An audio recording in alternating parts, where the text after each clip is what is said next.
that on to the W.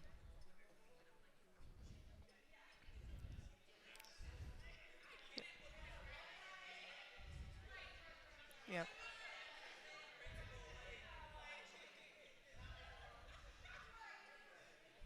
Yeah. Oh yeah. Not at all. I mean, shoot, as soon as the season's over, that's my competition. So, seeing that every day, seeing the work that, Fee's putting in and, her mindset, her mentality, and just being able to, pick that apart and really see, what type of approach it takes. I definitely don't take it for granted. Oh yeah, oh yeah, we've been waiting for this one. It's gonna be a good show.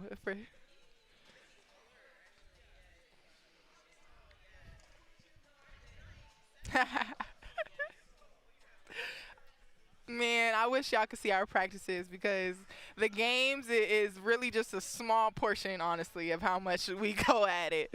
Honestly, yeah. Oh yeah, you see it. I mean, shoot, it's working. It's working. Hootie hoo! Thank you. I appreciate it. No problem. Thank you guys. Thank you. Thank you. Thank you. Did it myself. Thank you.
Welcome to Unrivaled. While we strive to deliver an unparalleled experience, safety remains our top priority. Let's take a moment to review our emergency protocols. In the event of an emergency, our venue's alert system will activate immediately. Announcements will guide you through the next steps. Please listen carefully and follow instructions. Know your exits. Evacuation routes are clearly marked throughout the venue. Locate the nearest exit to your seat and proceed calmly in case of evacuation. There are 5 exits. Exit 1, the northwest exit from the venue. Exit 2, the northeast exit from the venue. Exit 3, the southeast exit from the venue. Exit 4, the southwest exit from the venue. And exit 5, the southwest exit of the venue.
Hello. Hey guys, you guys got any black tape?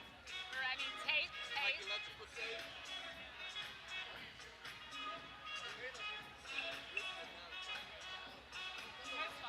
Check, check, check, check, check. Well, they can get that for you. You know what I have to do is I need to track down the officials to get this pronunciation right. Here's your hero.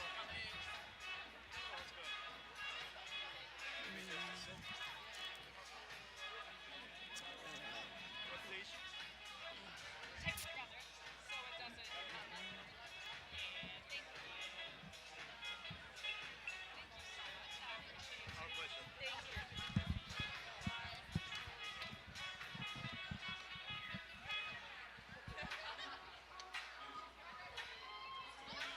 You need tape for your wire? No, does that not bother you? You're like the first person that doesn't, I feel like we always do this. Just tape so it doesn't clasp and pop Oh. up your hair. Well, yours seems fine. Yeah, If anything, it covers my, the little ones that stick up. Yes. Hi! Can we turn the light on? Could you turn Picture time.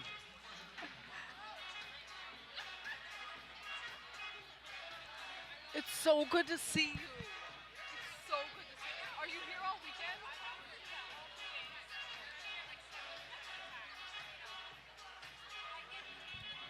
I can hear you. I can hear you. Yes. Yeah?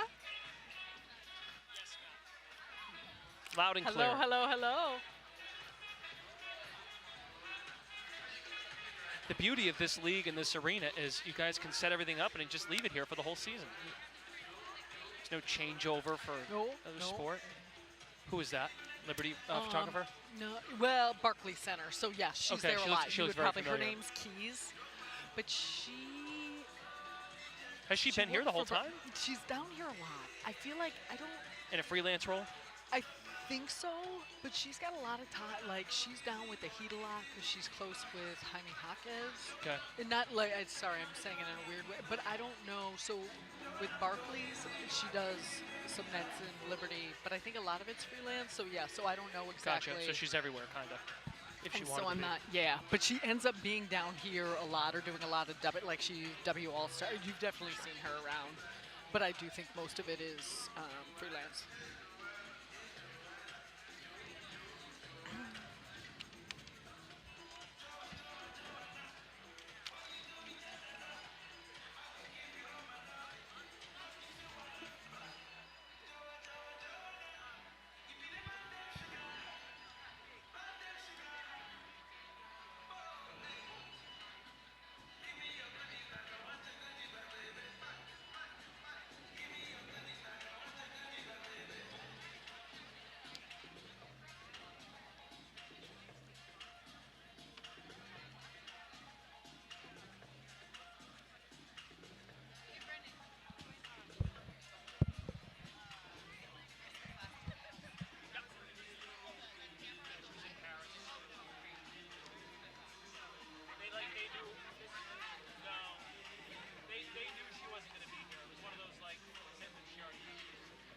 Allie, at some point you have to come take a picture.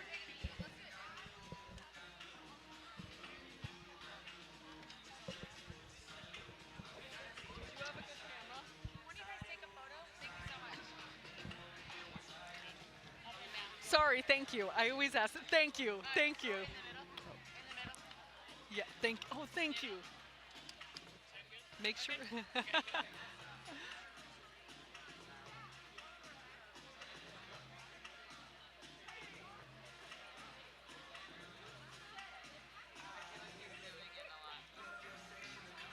I appreciate how. That's good. Oh God, I need a tan. You look so.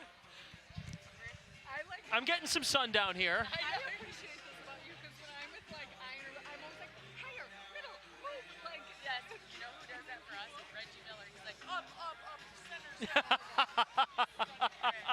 And I'm like, I love That's when it's I would not have guessed that. I know, right?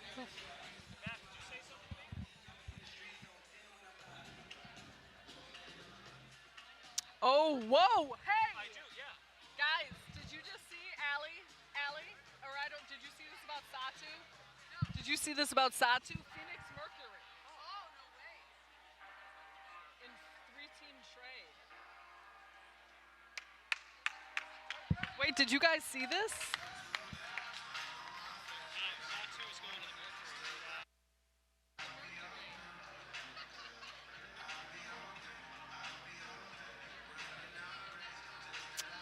What time was that out?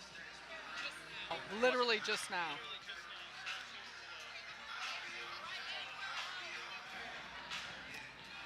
It's Kendra Andrews So, who got it from. so, Sorry. so 3 of the 6 Phantom players, 2 leave the Mercury, 1's going to the Mercury. Welcome to the Wayfair Unrivaled. Cloud traded, Griner, Atlanta, Satu, Mercury. Wait, so remind me. So Natasha Cloud's in is the still, trade to Connecticut to Mercury. So yes, okay. So she's still. She's in Connecticut now. Wait, so who's? And Griner signed with Atlanta. So it'll be AT with. Now I'm losing track. Who else is in Phoenix? Cloud. Who's in Phoenix? Is I guess my question. Satu, AT, Ty Harris, Coco Gauff. Oh.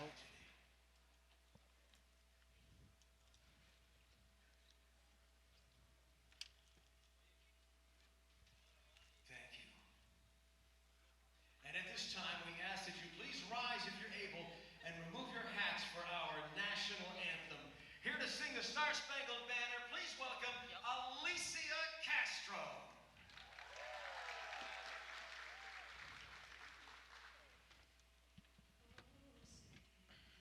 Cheers, challenging.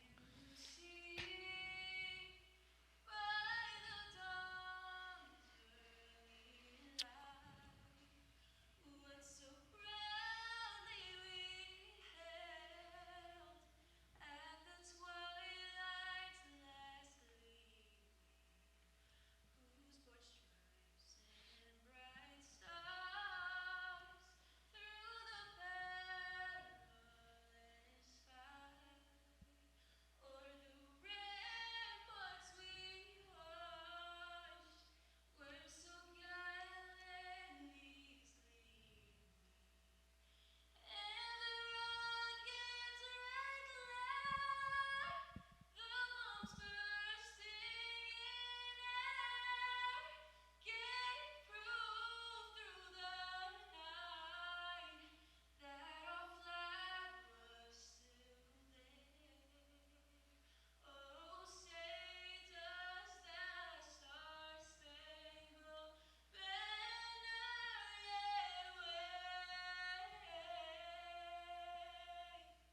for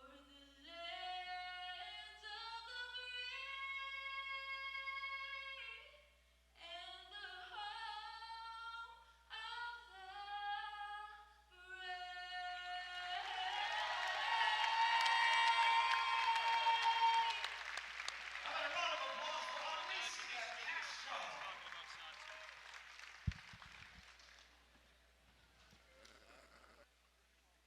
Unrivaled basketball is fast. Unrivaled is 3-on-3 basketball. this morning. Wing, forward. The Unrivaled court is 72 feet long. With an 18-second shot clock, so the action keeps moving. Each game has 4 quarters. Quarters 1 through 3 for 7 minutes.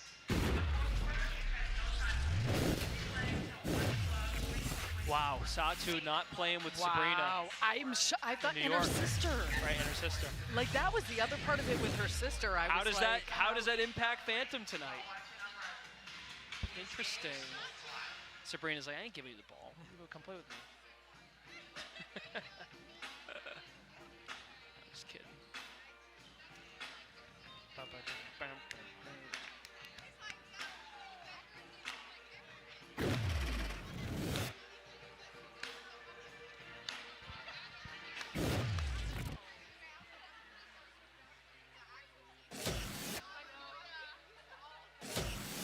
Yeah, so it's AT, Satu, Ka Copper, Ty Harris. That's their 4 right now. because Beck, Allen, and Cloud go to Connecticut. Tarasi. Honestly, now that the Satu domino has fallen, I feel like that. Right. I think there was a report that she's probably still going to retire. How are they, unless she's willing to take a pay cut? I'll tell you that though, I think that impacts Dawana. I think, because if I was Dawana, I would still want to get paid pretty well if this is going to be your last year. This isn't the NBA where you're deciding between 50 million and 45 million. If you can get a max contract and double your annual salary. Because look, for Dawana, you've played with Alyssa for 6 years. If you go to Indiana or you go somewhere where they're going to pay you, play one more year and then go move to Phoenix and watch your wife play. I'm just saying, like, they've already played together. It's not like oh, it'd be cool if I played with my fiance. They've always done that. I don't know. I just think it's a very different discussion. Lobo thinks Indiana makes sense for Dawana. Maybe New York goes after. That would be funny. I mean, she'd fit there. Would she come off the bench? Because Benijah Laney is still there, right? Yeah, Benijah Laney, Hamilton. Yeah, so it's still Sabrina, Stewie, JJ. Yeah, they can basically run it back.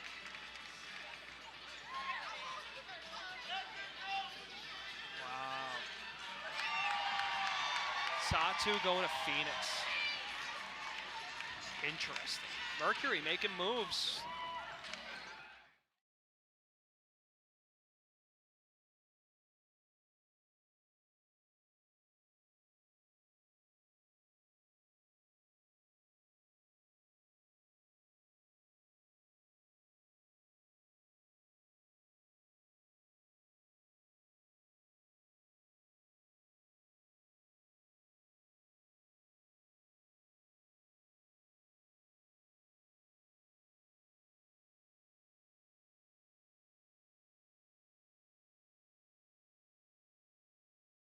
Let's go! We're getting nothing of it.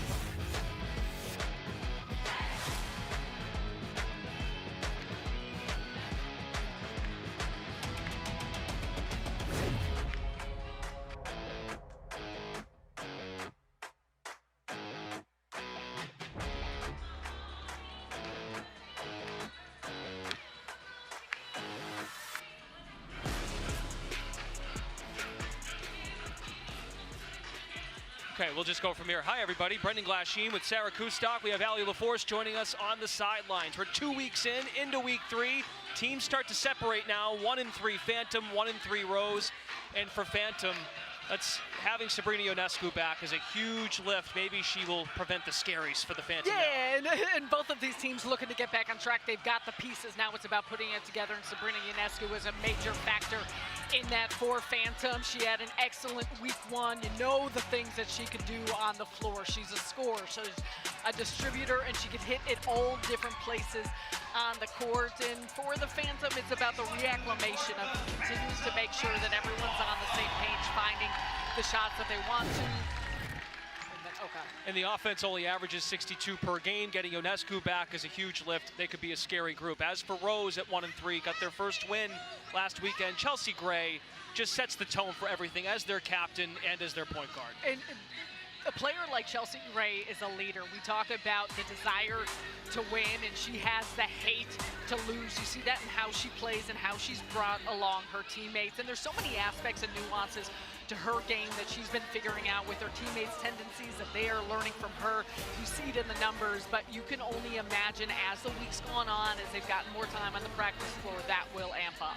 Here are tonight's starting lineups presented by Ford. Same unit in the 5th game of the year for Rose. Gray joined by Kalia Copper, her teammate in Paris at the Olympics, and Angel Reese is manning the middle. As for Phantom, the return of Ionescu out there with Natasha Cloud, and Satu Sabali looks to bring the heat here in Miami.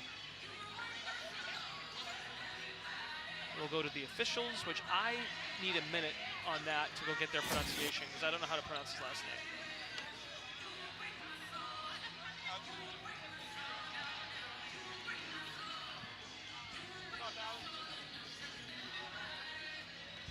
I need you to do me a favor. Yeah. I need you to go talk to the officials, and I need the pronunciation of their names, because they got some difficult ones. Perfect, they're coming right now. I just want to make sure we're pronouncing your names correctly. Are you Genesis? Brenda, sorry. Brenda Pantoa? Got it. Pantoja.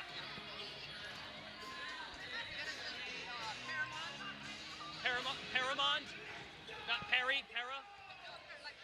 Paramount, okay. And then Adam James, okay. Brenda Pantoja. Okay. Thank you. That's funny. That is good. There you go. Thank you.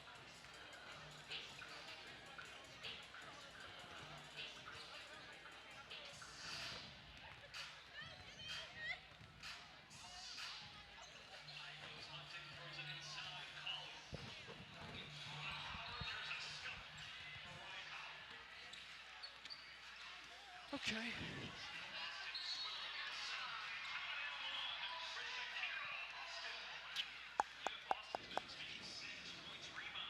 Is that all right how I tee you to start with Sabrina being back?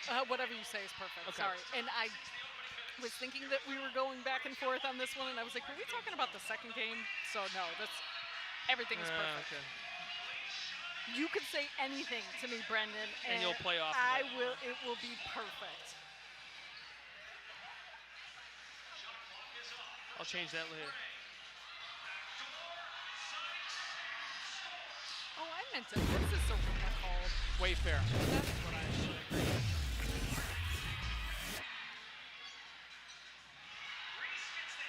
Let's have an amazing night. And I know that all y'all in the truck are dealing with a lot of challenges, so please know how much we truly appreciate you. I really mean that.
The players got a handle on this thing now as teams begin to separate in week 3. Welcome inside Wayfair Arena. You're watching Unrivaled on TNT, presented by Samsung Galaxy. Tonight, it's Rose visiting Phantom to kick off our doubleheader as we take you through Wayfair Arena, a jam-packed house. Teams start to separate in the standings. Both of these clubs at 1 and 3 in need of a victory. Hi everyone, Brendan Glasheen, Sarah Kustok. We have Allie LaForce joining us tonight on the sidelines. Well, a friendly ghost is returning to the Ghost Gang tonight. That is Sabrina Ionescu, just a huge boost for a team that could use some scoring punch. Without question, and Sabrina was excellent in week 1, but you have to imagine the acclimation process now for all of these teams is something that's going to be so valuable for a Phantom group looking to get back on track. Both of these teams have the pieces. It's about putting it together, and Ionescu is one player that knows exactly how to do that in the ways that she could score at all 3 levels, facilitate, and is just such a weapon on the offensive end of the floor. And Rose has kept all its games close. They've only lost in fewer than 10 points in each of their games, and Chelsea Gray stirs the pot for the whole team. She gets it going as the floor general. There's a reason they call her the point god. She runs the show, she hates to lose, so you know more than anything she's going to continue to orchestrate more organized play from Rose, and you could see it in how they've been able to play lately, the spots on the floor that she's getting to, how she's working the pick and roll, the tendencies of her teammates that she continues to understand and further gel with, and they're doing the same things with her because she will toss you open. League leader in assists. Here are tonight's Ford starting lineups. Gray joined by Kalia Copper, teammates at the Paris Olympics representing Team USA. Copper at 16 points a game, 11th in the league. And Angel Reese, top 5 and Unrivaled in rebounding. She gets the job done on the glass. As for Phantom, Natasha Cloud and Satu Sabali join Ionescu in the starting trio. Ionescu and Sabali together in Miami. In Miami. Got to be very clear on that. Our officials, as days come. Our officials tonight, crew chief is Brenda Pantoja, referee Genesis Perryman, and umpire is Adam James. Sarah, we're excited about this one. I know folks are looking forward to the back end of our doubleheader with 2 4-0 teams and Laces and Lunar Owls, but with Sabrina Ionescu back, no Brittany Sykes tonight for Rose. She is out with a right leg injury.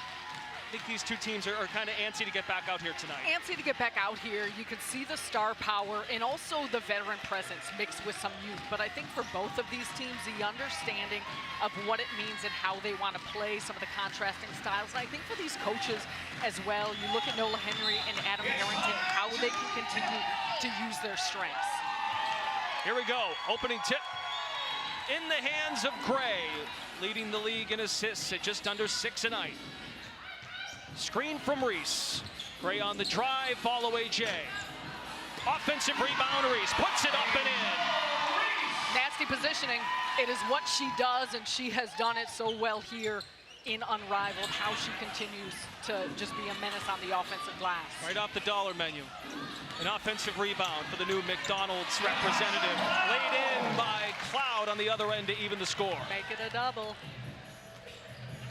7-minute quarters in Unrivaled until we reach winning score. 4th quarter, an untimed session, off balance jumper by Copper. We're staying here. Reese brings so much attention. When you have to box out, you got to get multiple bodies on her. And that's what makes it hard with 3-on-3. The way the setup is, we talk so much about the lack of backside help, but also in terms of offensive rebounding, finding a body when a shot goes up. Reese on the attack. Offensive foul. Extended her hand a bit on Cloud. That's the first on Reese, who gets about 4 personal fouls per game. And that's where, for these players, there's size advantages, there's quickness advantages. What you do in single coverage, you are in every single action, no matter where you are on the floor, and I think they're continuing to work through figuring that out. Sabali for 3, knocks it down. In rhythm 3 for Satu, now 10 made threes on 22 tries. We saw her shoot around this morning, and she was draining threes, the quickness of her shot, how she continues to work on that footwork. Adam Harrington is the head coach. Multiple shooting drills and shoot-arounds in practices, going through different motions to get the shot off, and it's paying off for Satou Sabally. One of the best to do it, and he's done it with NBA players, WNBA players, many years of working with Sabrina Ionescu, and these players have taken advantage of that resource. NBA players such as Kevin Durant, James Harden, Devin Booker, 5 on the timer. Satou again, contest by Reese. Ghost Gang with a 3-point lead. Rose looking to come back here. Copper off the mark. Great block out by Sabally. 18 points a game, 6 boards on the attack. She is fouled by Gray. I think Gray was saying that Sabally got around the face and an extension. Either way, good contact on the play. And for these players, just figuring out how physical they can play without fouling. Jam-packed Wayfair Arena for the start of week 3. Satou at the line, 1 free throw worth 2 points. She's 3 for 5 on the young season.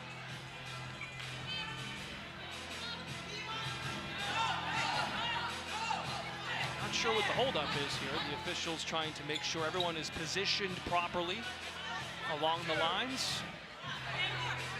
For some reason, Ionescu had inside position where Copper was supposed to be on the block.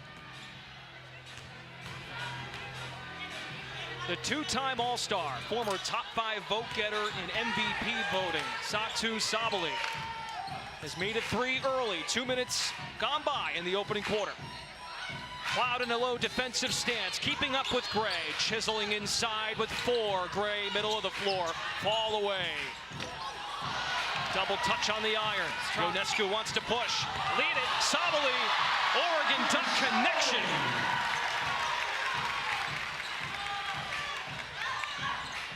Here is Copper curling to the basket. Both of these teams can get downhill for as much as they'll stretch you from 3.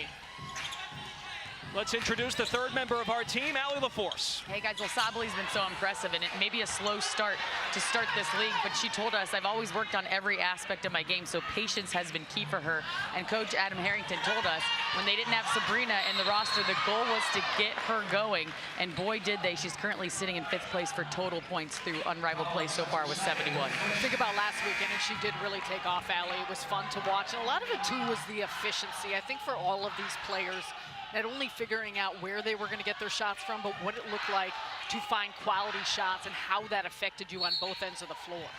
Well, Adam Harrington had his first practice with a full roster available on Wednesday. They're hoping to get Marina Mabry back very soon. That's for the first one. They're accustomed to the style of play. And now implementing personnel, having Ionescu back from her week 2 absence. Reset the line. On Monday was 5 of 6.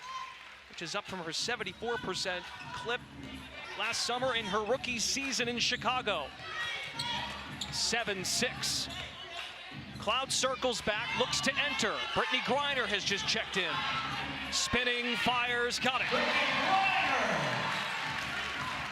This is where Phantom, especially in game 1 of last weekend for them, learned to really use her to their advantage. Griner uses her 6'9" frame to rip it down.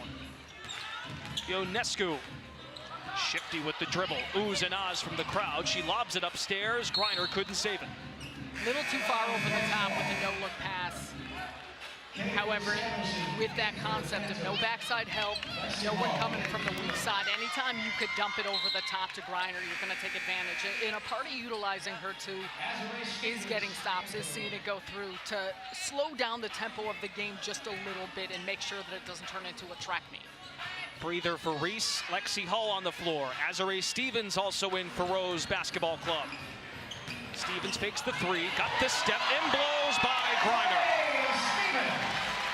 Spread floor, single coverage. Stevens has got the long strides and the quickness to get to the hoop. Noah Henry, the head coach, loves how she picks up things fast. The terminology, just a smart veteran, 7 years in the pros.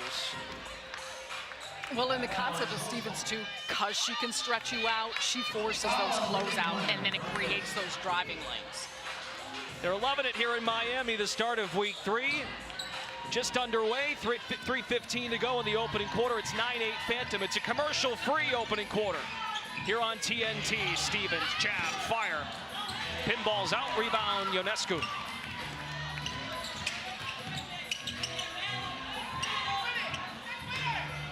Griner, off 1 foot, in and out.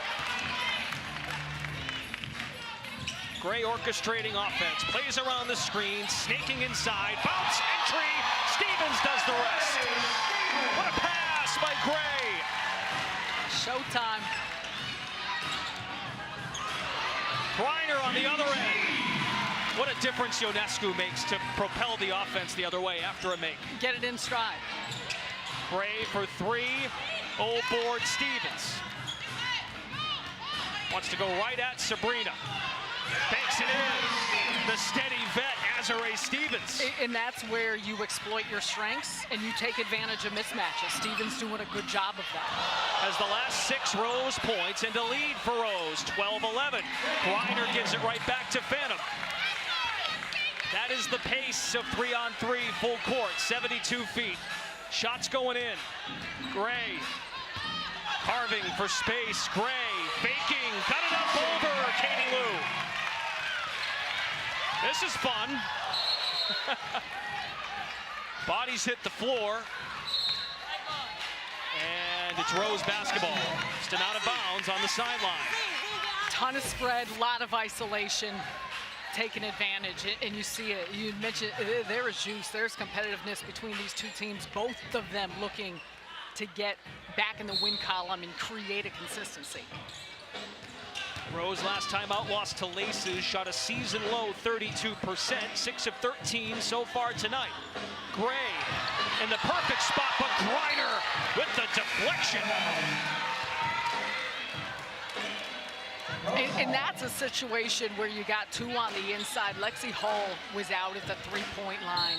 She would have caught it cleanly. You could have had a quick kick out for a wide open look. Gray backs down Cloud. Shakes the shoulder, no whistle. They play on. The physicality has been present in this league. Griner barely hits the rim. Last time out for Phantom, a loss to Lunar Owls, 82-58. Santu's posting up the numbers, but they were out of that game quickly. But Adam Harrington's club, they continue to compete and build good habits, now having most of their roster fully intact. Stevens off the catch. In that game against the Owls last Saturday was a tough one. Not only were they shorthanded, it was a back-to-back, so they were dealing with not a lot of bodies against a team in the Owls who are fantastic early on. Cloud with the stop and start. Tight loop in the baseline. Feeding into Griner and secured by Stevens. Lexi Hull came on strong. A breakout game. 19 points last week. Gray, 3, bottom. So Phantom have been dropping down quite a bit in keeping someone in the post and in the paint, and it's opened up that 3-pointer. Heads up over there. Into the stands, turnover. 34.8 to go in this first quarter. For Rose, great sign for Nola Henry's club, just 1 turnover. And she wants to keep that number between 5 and 8. Such a key component, especially with how this game is played. And how they play. As Gray banks in the floater. 6-point lead for Rose. 7 for Gray. An answer though on the other end. Natasha Cloud.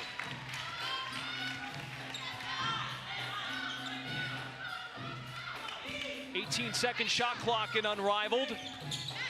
Now with 5 to fire. Gray again. Outlet pass to Cloud. Zings it inside for Katie Lou Samuelson. 19-18, 2.9. Gray at the buzzer. Your score at the end of the first quarter, Rose 19. Up and down nature to start our night here in Miami. Game 1 of 2. Rose with a 1-point lead. Phantom a push in the final minute of the first. You're watching Unrivaled on TNT, presented by Samsung Galaxy.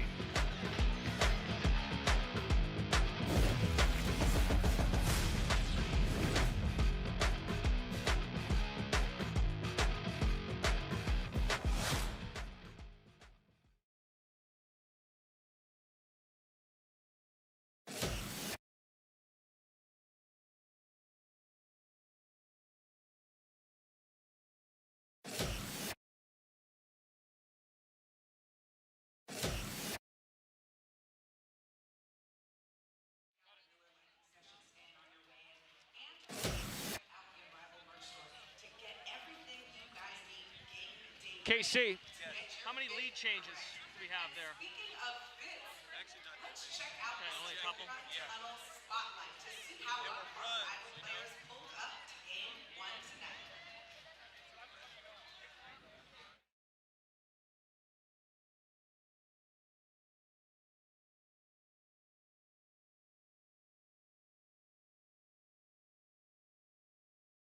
On Cloud, that's the first on.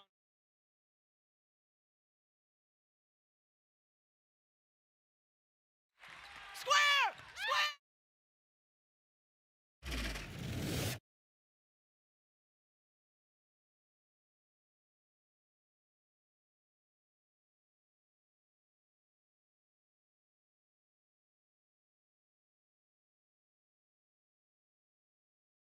Two, three, 4, 5, 6, 7, Can 8, hear you a little bit, Renee. 9. Renee! I can barely hear you, but you're like a shining beacon of light and energy, so I can feel you.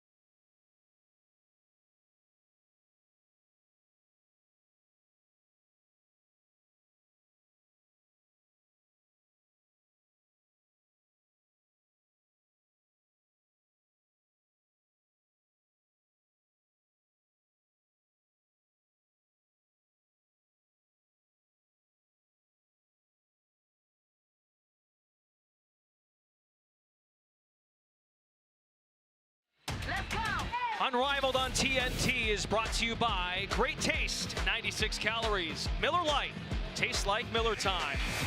And by AT&T, connecting changes everything.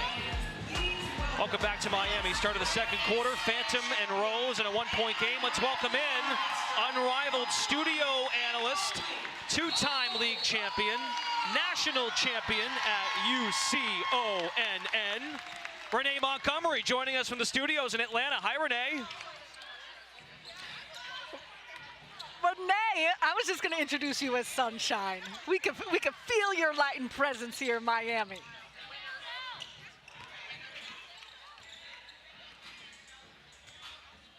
Well, tell us what you see. We've been talking. We want to hear you talking.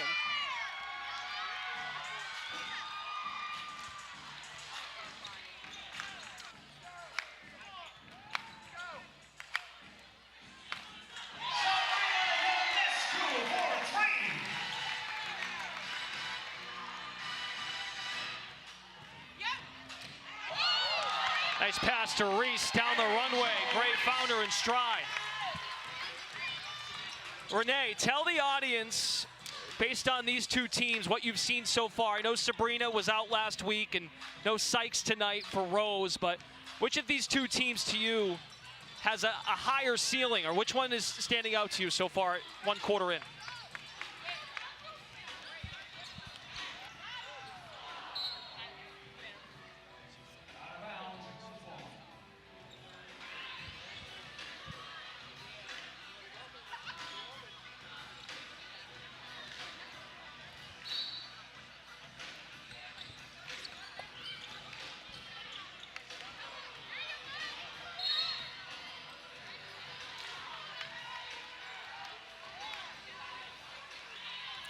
Renee, you've been on a lot of championship winning teams. You know, both of these teams have a lot of veterans, a ton of experience. How would you characterize what it takes in this setting in a 3-on-3 style to get acclimated to new teammates in some scenarios, tendencies, how you want to play? We can see the talent on the floor, but just what it takes for different teams and why some may have a more expedited process of coming together as opposed to the others.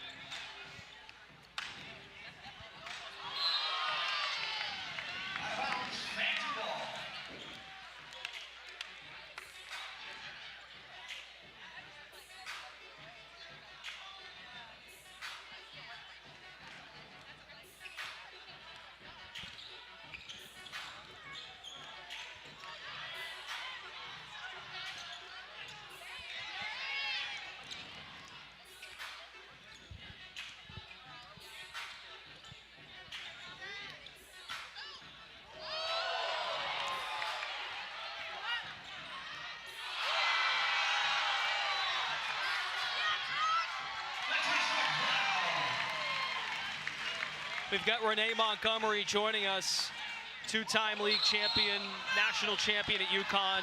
Renee, you had me cracking up. I read one of your tweets, I think last week after one of our games, and you made some comment about how everyone was tired out there because of that winning score, fourth quarter. There's a shot clock, but there's no actual time session. So when they're going back and forth, they're using a whole lot of energy. We had that case on Monday, but I'm asking as a player, if you were still playing, if you were playing in this format, what do you think so far of the winning score, fourth quarter? You have to play to a certain number.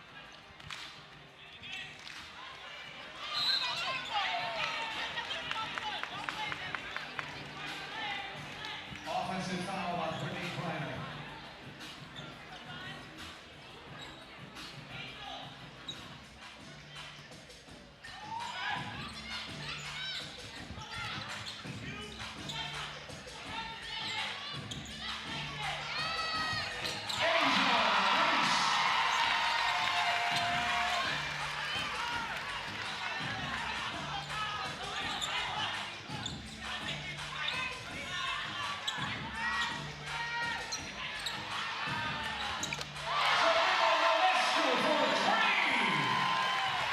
Renee, I'm waiting for you to jump on the desk at some point.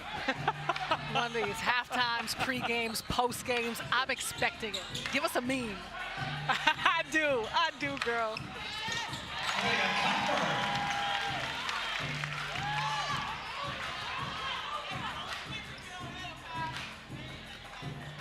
Good back and forth here between Phantom and Rose. And Ionescu. First. Katie Lou Sanders will check in from the Phantom. Well, Renee, you've said it, and I think we can talk about it so much of how fast-paced it is and the quickness, being on an island, guarding one-on-one, being in every action. When you are here watching it live, it's all things. It is unbelievable, the display of conditioning these players are facing, the level of physicality, what it looks like, and how many certain scenarios they're in isolation, and what that takes to guard, how they're going through pick and rolls. Like, it has been incredible to watch the level of skill and just how it's exacerbated here on this level with 36 of the best players in the world.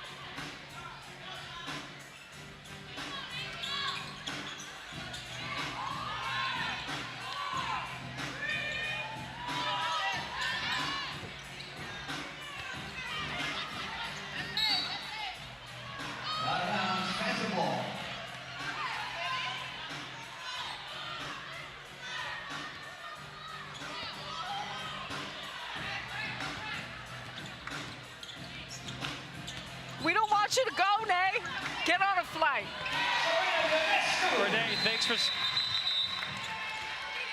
for having us, and make sure to tune in to Renee Montgomery and the rest of the crew at halftime for the studio show. Phantom leading by 3, 28-25. We'll be right back. It's good now.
Make her drive. Again, step. Switch. Switch it. Here, middle. Square. Square. Stay. Straight up. Straight up. I'll give you an outlet. I'll cut for you. Okay. Yep. Natasha Cloud of Phantom Basketball Club. She talks about how iron sharpens iron, and she believes this experience is the best way for her to improve from a one-on-one standpoint. One-on-one tourney coming up shortly, but for Phantom, wanting to get back on track and build some momentum. At 1-3, Rose at 1-3. 3-point lead, Hall on the attack for Rose, and Griner climbs the ladder for the rebound. It's her 4th to go along with 6 points. Ionescu leading Phantom with 8, puts Hall on the deck. Searching for an option with 6 to shoot. Feeds Griner. Griner paving space, flips it up and in. BG for 2. Phantom by 5. Sarah offensively, Phantom just 62 points per game. They're already approaching that halfway mark with 2 and a change to go in the second. And I think part of that, yes, you get Sabrina Ionescu back. There's just better continuity in the shots they're finding. Runner by Ionescu, reset to 12 on the shot clock. Katie Lou Samuelson, nicely done, swiftly with the right hand. Long outlet to Hall, knocked out of bounds by Katie Lou. You make a layup, you better hustle back on defense. There is no stopping, but I think even the opportunity for that and the spaces on the floor, Griner clearing out for those lanes, just getting more accustomed to one another. And I think we see this all the time. You see Katie Lou turn in the corner, good scoop on the finish there, Griner pulling her defense up, and overall, I think as conditioning too improves for players, I think naturally the efficiency is going to improve. You get your legs under you, all of those things are going to go up.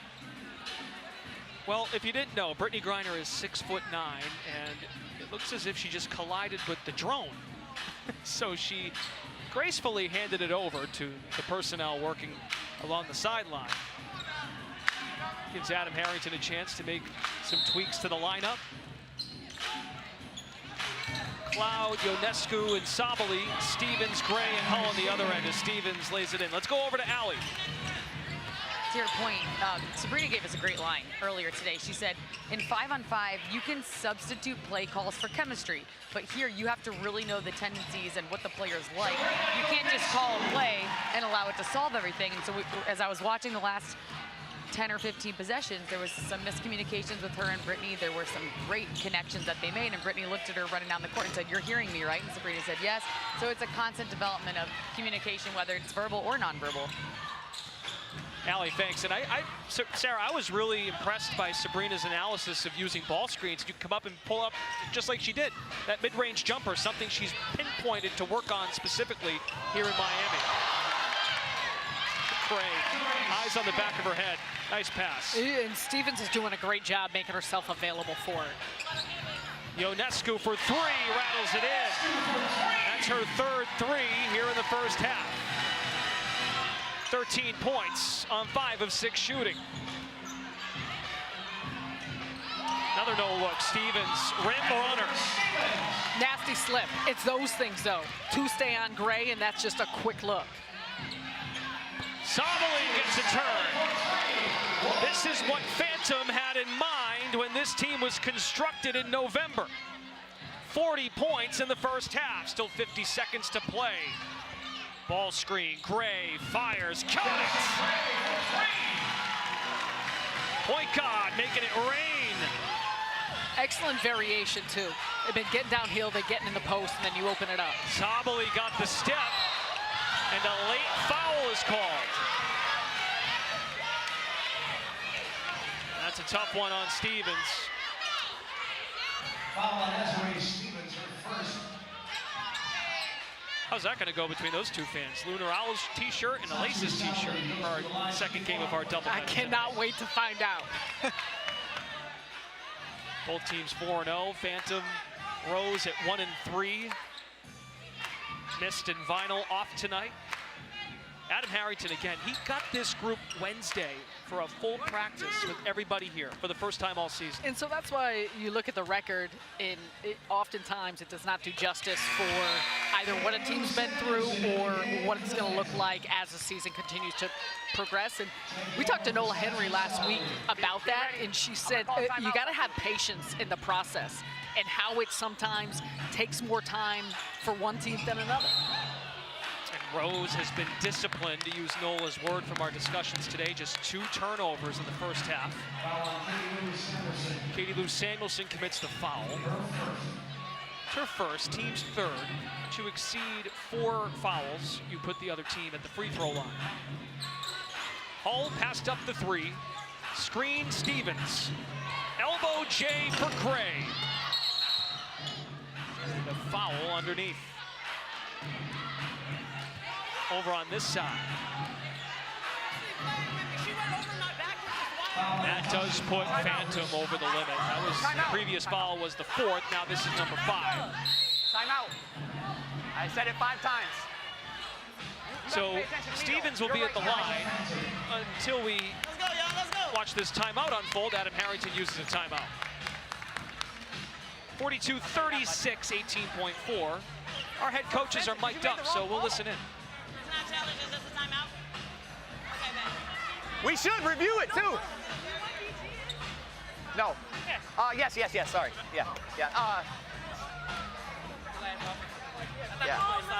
No, Satu for Luke. Yep.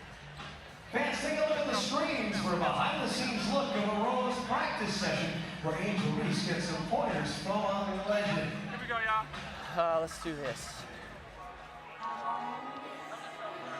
A couple of bad calls, but keep playing. We're gonna get it back. Keep being aggressive. Keep being aggressive. Hey, right here. Hey, slip out of this, Sabrina. Satu, you're gonna do this little rip. Sabrina, you're just getting to the wing.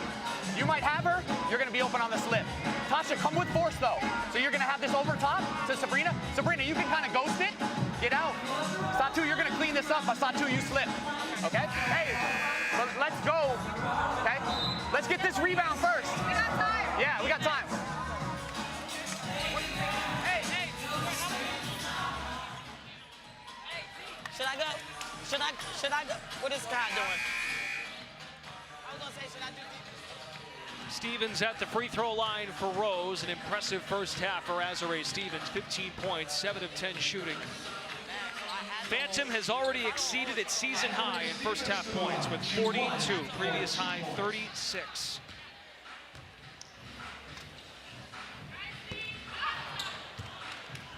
This free throw shot clock is off for Phantom. Cloud with 4 first half assists. Finding Sabrina Ionescu, but blocked by Stevens. 5 still to work with for Sabrina. Got the step maneuvers in, barely hit the rim. That's the final shot of the first half.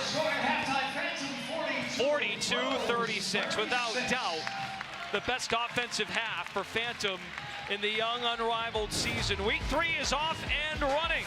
13 for Ionescu in her return. 15 for Stevens on the Rose side.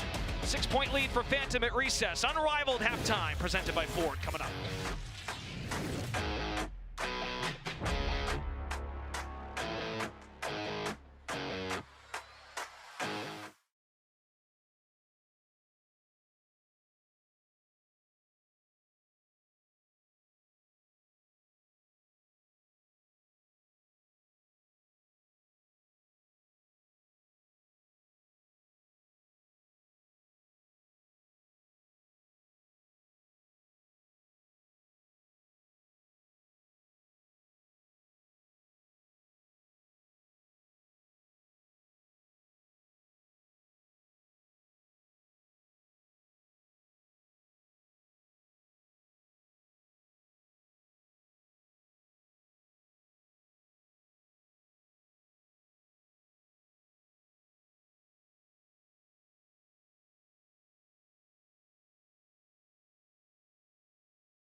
Unrivaled on TNT is brought to you by Ford.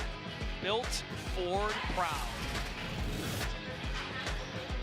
Wayfair Arena here in Miami. The site for the best women's basketball players in the world, 2 weeks in to 3-on-3 full court. They're getting a feel for this thing. Brendan Glasheen, Sarah Kustok. We have Allie LaForce joining us shortly for reports from both head coaches. 42-36, Phantom best offensive half of the year by far. Also their best defensive half. They're knocking down the three.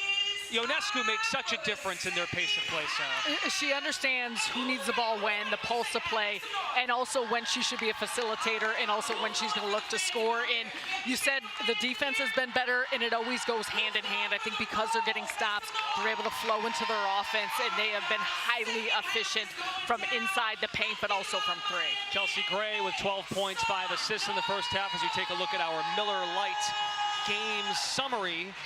Phantom with 6 made threes. Their three-point percentage has actually been pretty good all year, but now having Ionescu back only elevates that. And for Rose, a good sign is only 2 turnovers. That's about where they want to be. And that's a major factor in it. I think for Rose, though, and when it comes to Chelsea Gray, she carries so much of the load and a lot of just the responsibility of how the team is getting into the offense. And so she has been very aggressive, both looking for her own shots, but also in creating some great looks for her teammates. Kalia Copper is a player who she's had some looks, but maybe not quite at the same level of effectiveness as we often see. I imagine here in this second half, she's going to get going. Let's go over to Allie LaForce. Hey guys, well I caught up with both coaches, and Coach Harrington told me the biggest thing is we can't let them get the 50-50 balls and the rebounds. They're really good at that. We have to win that battle here in the second half. He said obviously at the other end, just no more careless mistakes, take care of the basketball. He called them simple miscommunications, and he said we are great at getting quality shots when we take care of the ball. And when I talked to Coach Henry, she was short and sweet. She said guard the arc and be disciplined on our coverages, guys. Makes sense for Coach Henry to say that. Phantom 6 of 10 from distance in the first half as Sabally rack attacks. 3-on-2, Sabally late to get back as Copper steps into an easy one. But now 2 of 11 shooting. You can see the frustration on Copper's face. She knows she has to get going. We talked to Copper today. She's enjoyed playing with different players. Says Chelsea Gray enjoys seeing others enjoy each other's success, and Copper, as a veteran, expects a lot of herself. As she should, because she's accomplished so much throughout the course of her career, and there's so much more to go. I think, too, she's been relied upon to be that voice, to be that presence, and also bring that production. Shot clock violation, no foul, no shot. It's interesting, though, she talked about the relationship with Angel Reese and just giving her a veteran to be able to talk to a bunch of vets on this group, maybe something she didn't necessarily have with the Sky and the same amount of experience. She said sometimes you have a tough night, you just need a text after. As we know, KFC is a threat once you reach crunch time. Cloud fires, barely hits the rim, but chases down the long rebound and scatters to the basket. Extra effort. And also when she gets downhill. Copper gets those 2 right back. Okay. So once she sees it, something. but it just seemed the ball go through. And they call a foul on the closeout by Copper. Ionescu is going to the line. That introduces the idea of a landing space. It's the previous play by Cloud. And I'm not sure if she, to your point, hit her on the leg just kind of as she was coming through, got underneath that landing space. But Copper, 3 possessions ago, misses a mid-ranger. You can see the frustration on her face, how quickly she got downhill those last 2, despite picking up that foul there and Natasha Cloud having an opportunity to get to the basket. Copper seems like she's got a little bit more bounce here. That free throw worth 3 points. Ionescu up to 16. Quick 2 on the other end for Rose. Gray's got 14 points. Handoff to Cloud, streaking to the basket. And what a play, because that was a handoff but a screen that Sabrina set to open that up. Phantom playing with some swagger now. Ionescu looks for the trailer in Cloud. hits the brakes. 5 minutes to play in the pivotal third quarter. Whoever's leading at the end of 3 determines the winning score. Reese is followed by Cloud. Angel Reese, throughout the course of these first 3 weeks, continues to show off her quick hand. She's had a handful of picks and steals that she's able to reach in quick, look at this, and then come from the other side. This is a great job, and Cloud wrapping her up to make sure that she doesn't get an opportunity for an and one. But that's happened multiple times throughout the course of these first couple weeks, especially when she's guarded out on the perimeter. And this is a part of it. You want to talk about growth for a player like her to be able to guard in different spaces in isolation. You know, normally a basketball player would say cookies there, right? What about McFlurries from McDonald's in You're Angel? really leaning in. I mean, it's I like it. groundbreaking I like news. it. I like it. I like it. Rose gets 2 more.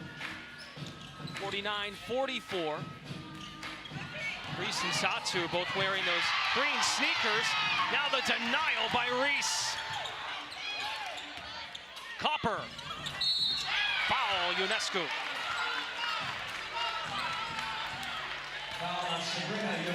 It's just her first. Is she going to get her wish from Coach Harrington to challenge Yeah, this? so I think Phantom are challenging this because they believe that Copper kicked her leg out, which is what caused the contact. All right, a coach's challenge, 4:19 to go in the third. Fouls on Ionescu. Let's tune into the coaches.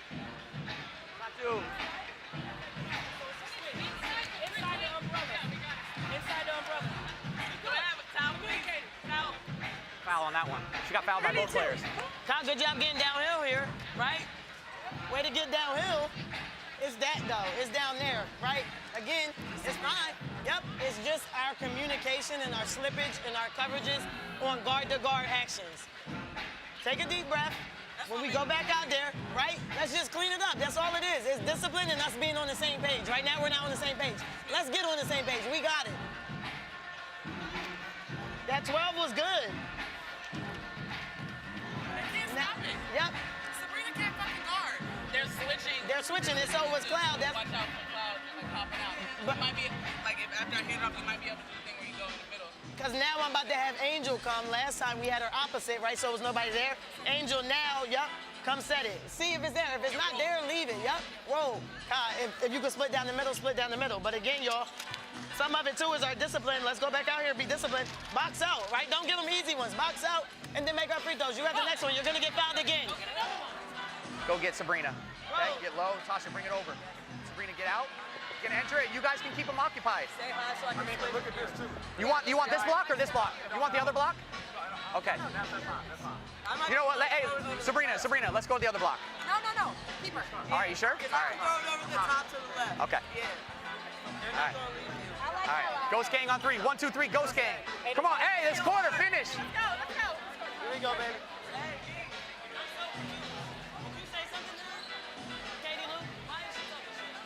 Ready to get After review, the personal foul called on Sabrina UNESCO was overturned. No foul. So successful challenge for Adam Harrington. We just got the official call from Adam James, who is our umpire tonight. So no foul on Ionescu, and we'll just change where the possession arrow favored, and that's to Phantom. And Brendan, you've talked about this. Every coach that we sit down, player, talked about how important it is heading into the fourth quarter with a lead. And Rose have done a really nice job at chipping away at the deficit, and it feels like they've found a really good rhythm. Reiner attacks Reese. Rebound to Reese, skying over Copper. Phantom got the look they want. That was good defense by Reese. Rose down 5. Both teams are 1 and 3. Copper lost the handle. Cloud is an all-defensive team machine. And for as much as we've talked about Kalia Copper in that first half not really getting going or being as efficient, give a ton of credit to Natasha Cloud, because that's a big part of it in how she has guarded. Ionescu working on her mid-range. Rattled in and out. McLeod, 3-time all-defense, works around the screen. Gray has some freedom to shoot. Offensive board, Reese. Count it, and the foul. Big time. So not only does she slip in and do an excellent job getting inside position, watch us getting underneath Griner. She rips that with her right hand, finishes on the left, picks up the foul and the bucket. What a play by Reese. It was such a great level of anticipation and instincts that come with how she offensive rebounds. Yes, there's strength in the fundamentals of footwork and size, but also just where to be and when it's coming off of the angles. Ola Henry said, knock down the free throw. When you get your next opportunity, you will get fouled, and she does deliver. Reese has 11 points. 2-point game.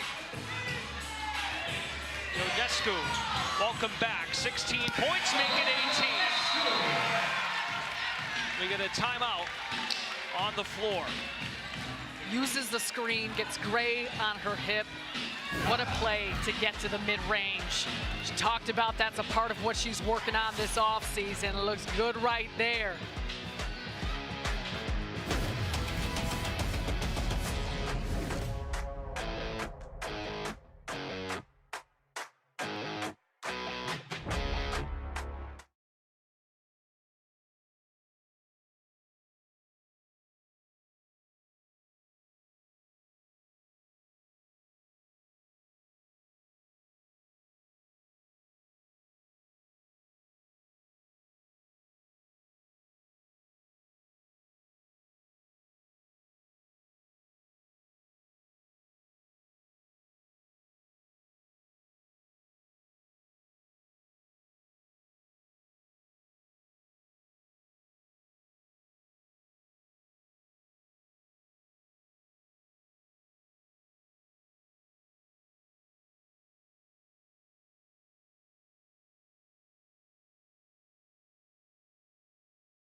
Back in Miami, you're watching Unrivaled on TNT, presented by Samsung Galaxy.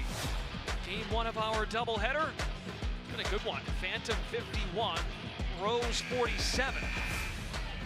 Lace's Lunar Owls coming up next. A battle of undefeated clubs, both 4-0. Phantom with 42 points at half, the most they've scored in any half this year. Gripping to a 4-point lead. Starters doing a bulk of the scoring, and a big mark in the game here, Sarah, because we find out which team gets to determine the winning score. Last touch by Ionescu.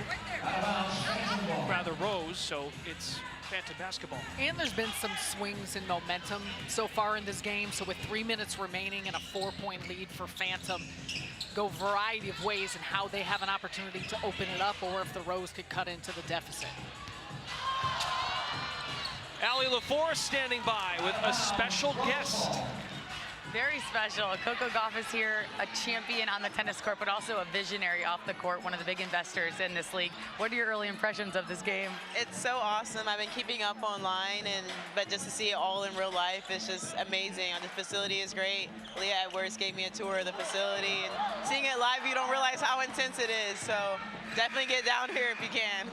There are a very select yet impressive group of investors, celebrities that believed in this. How was it originally brought to your attention, and what made you jump on the ship? Yeah, so actually the commissioner, Mickey Lauer, has a background in tennis, so it was originally bought for me kind of from that connection. And as soon as it was an absolute yes, and just being able to invest in women's sports and just uplift this great, all these great players in this league is super inspiring for me to be a part of, and I'm just here to enjoy the show, honestly.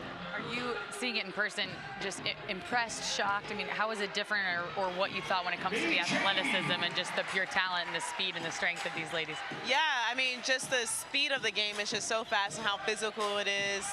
Reason why I played a little bit of basketball, reason why I quit, because I don't like contact sports. So just to see how incredible athletes these women are up close is just super cool. And just seeing how they work together, their work ethic inspires me to do better and bring some of that into my own career. I knew you played basketball. Your dad wanted you to play basketball, right? Yes, he did want me to play basketball. But this is your contribution to him doing it? This is my contribution. This is, you know what, this is all he can get. I was going to ask you watching, you're like, okay, if I really put the time into it, I was okay with the contact. Could I have gotten out there? Have you thought that at all? I think I would have been good on defense. When I played, I was good on defense. I was never a great shooter, so that would have been my contribution. And how about on a big day or an off day, having the opportunity to have like a glam squad Sephora room and have athletic trainers and estheticians, daycare, babysitters, nursing rooms? I mean, this is incredible.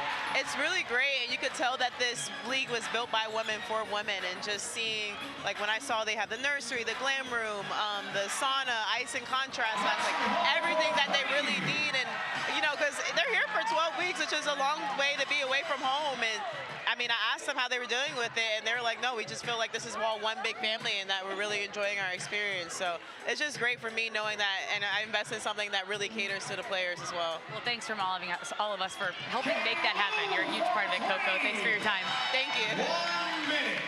Allie, Coco, great stuff. Great to see Coco in the building.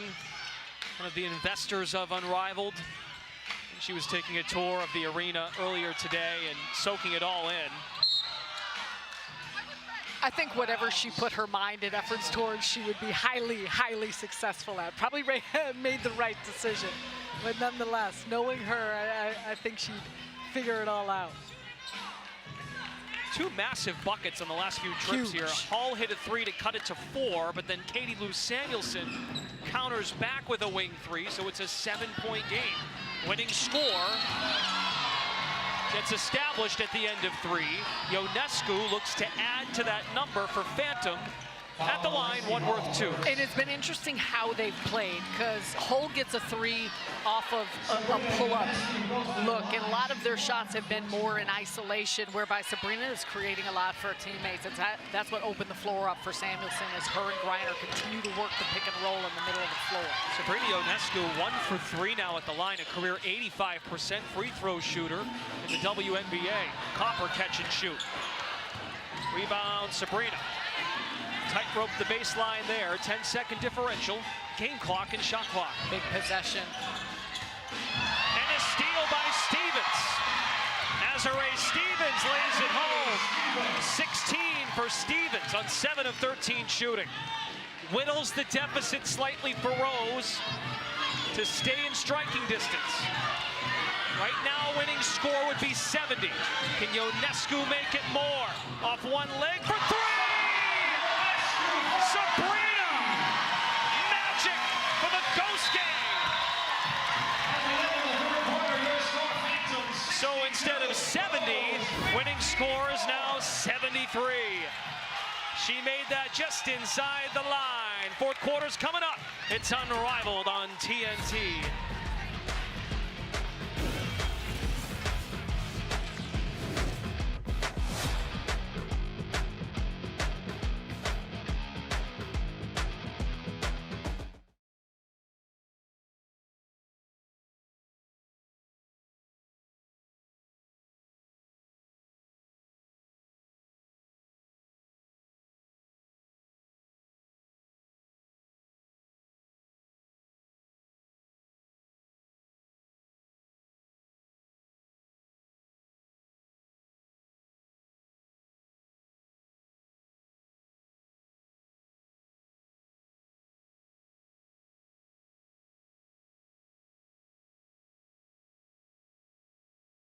Right in the middle of your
Alicia Gray and Lunar Owls Basketball Club set to take on Laces, a battle of undefeateds in the second leg of our doubleheader. Kate Martin caught up with Allie LaForce.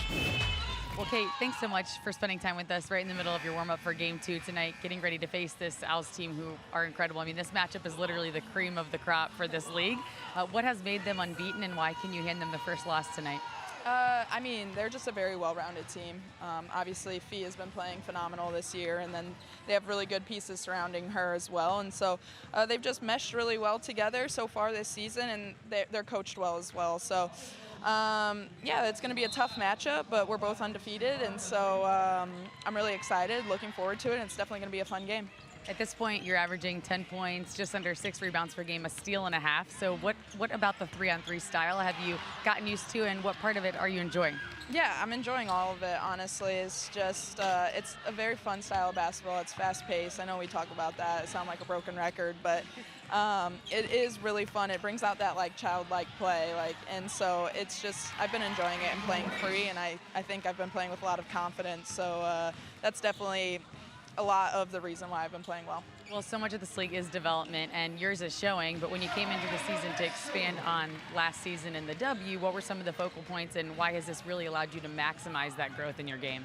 Yeah, I think really I just wanted to show people that, you know, I am a really good player, and that, you know, I belong on a WNBA roster every year, and I really just wanted to free up my feet, be able to shoot off the dribble, and drive to the basket, and, you know, just show that I can defend one-on-one as well. And so just been trying to show those things, but more than anything, just been trying to win with my teammates and enjoying every single moment with them. Good luck tonight. Thanks so much for your time. Thank you. Kate Martin has made a significant leap here in Miami. 10 points a game, 6 rebounds, a steal and a half, helping Laces off to an undefeated start. Winning score is 73 points in this untimed fourth quarter. Shot clock remains on. Katie Blue Samuelson thought about the three, but they give it up. Numbers the other way for Rose. Hull, nice deception, lays it in. The fourth quarter is commercial free, and it's brought to you by AT&T.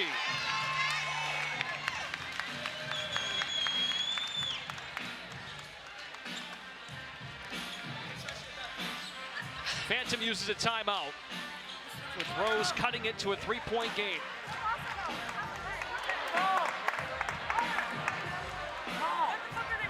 Yeah.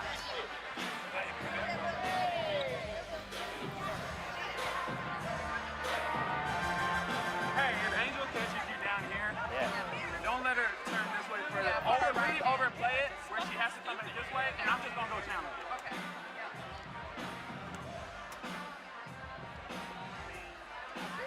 We got it, great. Saw 2 pop. If not, you'll play high-low or you go to work. Okay, yeah. Sabrina's open. Hey, we just gotta take care of the ball. Yeah. They have to be aggressive. They've got to gamble. Okay, let's execute here. Okay. Come on, man. No more fouls down there. Come on. Here we go. Winning time. Ghost Gang on 3. 1, 2, 3. Ghost Gang. I need you on your feet making some noise. Come on, out this section. Go for Lexi. Uphill, D.A. Jones. D space out. If it's not there.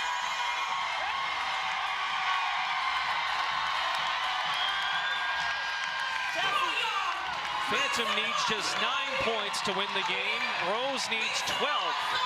Winning score is 73. What'd you make of the message from Adam Harrington? Well, I think taking care of the basketball is a huge thing. Obviously, the Rose have taken some chances. They've been really aggressive on the ball in passing lanes, and how they've shown up physically to be able to turn the ball over. And that was a big part of Nola Henry's message in the third quarter to her team. She said, we're getting shots we want. It's just about the other end of the floor, and they have been defending that.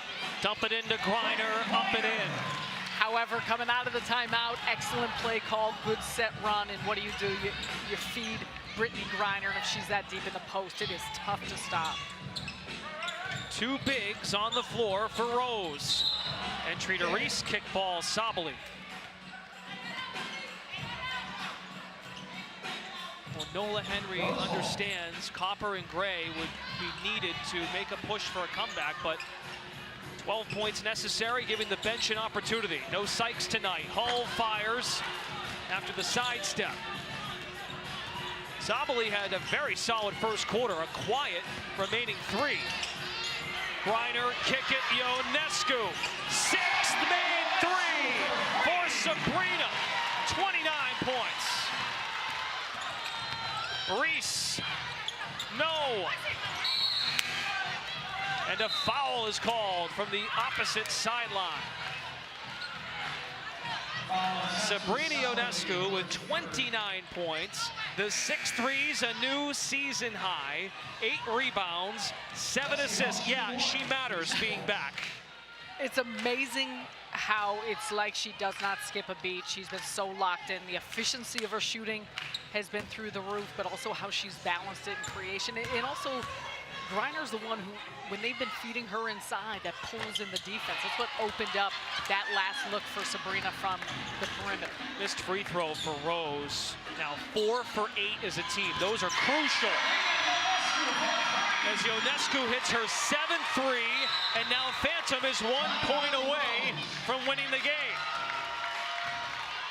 32 for Ionescu. That three-point shot is cooking for Ionescu, especially working the ball screen with Brittany Griner. Nice job creating space, making Hull go over the top, and because of it, all she needs is a sliver of room. Right here, y'all. Back out. Kai here. Angel here. Chelsea here. MD out here. Kai, refuse it. Angel, once you go set it, he's gonna refuse. Go back and get Chelsea. See if you got Chelsea for 3 behind. Make sense? Go baseline, turn around, pass it to Kai. I meant Chelsea. Yep. If you got a layup, take the fucking layup. But if not, turn around. Yeah, you set it for Kai. She's gonna refuse. Then you go get Chelsea. Got that? Stack out. Right here. It stops. Rose.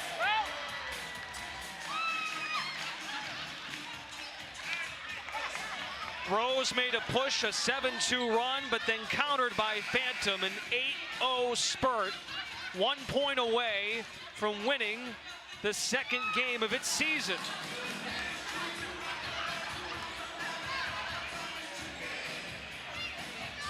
Now Rose plays tomorrow. Phantom is off until Monday. So for Phantom, you'd love this with a couple of days off coming up. Copper, Gray, and Reese, the trio for Rose. Ionescu, Sabali, and Griner on the floor for Phantom. 1 stop and a score. Phantom wins the game. Let's see what Copper's made up. Kick it out. Gray, 3. Off the leg of Reese. It's Phantom ball. And executed exactly as Nola Henry drew up. They're talking about Copper rejecting it, back out to Gray. Gray gets a good look, just doesn't go through. Let's see if she goes for the win from distance. Sabrina, kick it to Sabali. Entry to Griner. Off the hands, turnover. Phantom, it's 11th of the game, despite a -7 turnover differential. A chance to win this thing. Gray gets the step on Sabali, 72-63. Next bucket for Phantom wins the game. Ionescu with 32 points. Ionescu knifing, pull up J, no. There's a game winner every night in Unrivaled. Staying here, 10 seconds to shoot for Rose. Nice job there on defensive possession for Ionescu. That was a great look at the other end as well. For as many tough shots as she's made, a wide open one.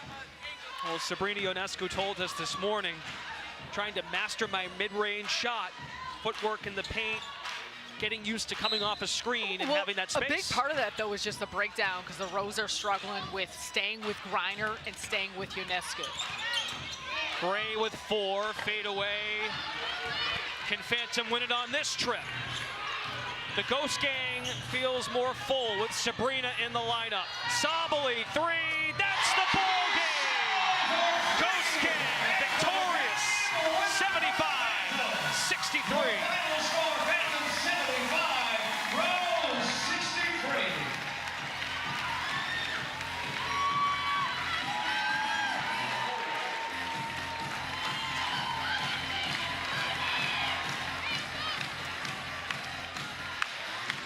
Sabrina Ionescu and Brittany Griner carried Phantom through much of this fourth quarter, but Satu Sabali with the game winner.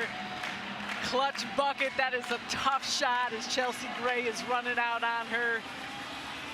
Big time three for Satu. And a high scoring affair for Phantom as they are starting to put it all together. Because they've got the players and they've got the pieces, including that one. A welcome sight to have back on the floor. 7 threes, 32 points. Phantom shoots 12 of 19 from 3, 7 for Sabrina. She's with Allie. Well, Sabrina, not bad for a return. What's it like to be back? Yeah, it's been really fun. Obviously, great atmosphere. Played against a great team, and it was a great team win for us. Well, 7 made three-pointers. Was the bank shot your favorite, or the one that brought it to 72? Or how do you look when you look back at those 7 made threes? Which ones stand out to you? I mean, every single one. Just trying to get back into rhythm and get good looks. And obviously, my teammate really helped me get open and get great looks. So obviously, I think Satsu's was the best. That ended the game for us. Exactly. Well, our crew was excited to hear the enthusiasm from your team and your coach, because yesterday, for the first time, this whole roster's healthy and practicing. Well, getting almost healthy. What can we look forward to when it comes to the development that is still ahead for this incredible, talented group of players?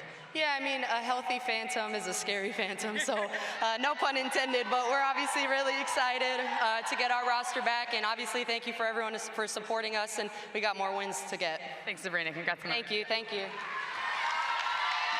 Phantom can be scary with Sabrina back. They still don't have Mabry, but a season high, 75 points. Here comes the assist of the game presented by State Farm. Oh yeah, Sarah, she had 8 assists tonight too. Ooh, some beauties in this one on the break, bounce. Satu Sabali running on the weak side. That's a beautiful feed, catching her in stride for your assist of the game.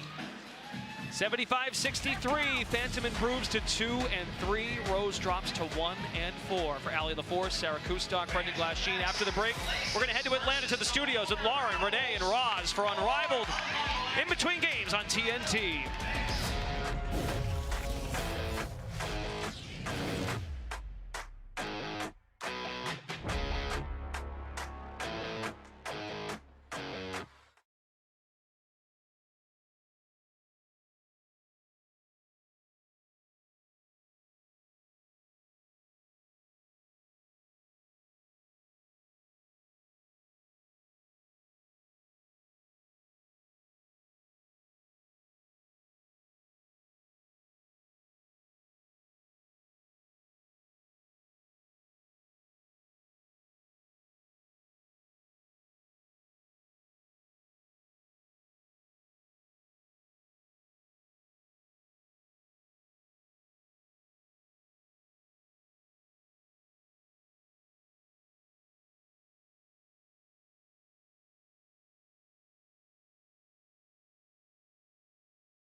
Second game of our doubleheader is a doozy. A pair of 4-0 teams. The two undefeateds, 4-0 Laces take on 4-0 Lunar Owls here at the Wayfair Arena in Miami. You're watching Unrivaled on TNT, presented by Samsung Galaxy.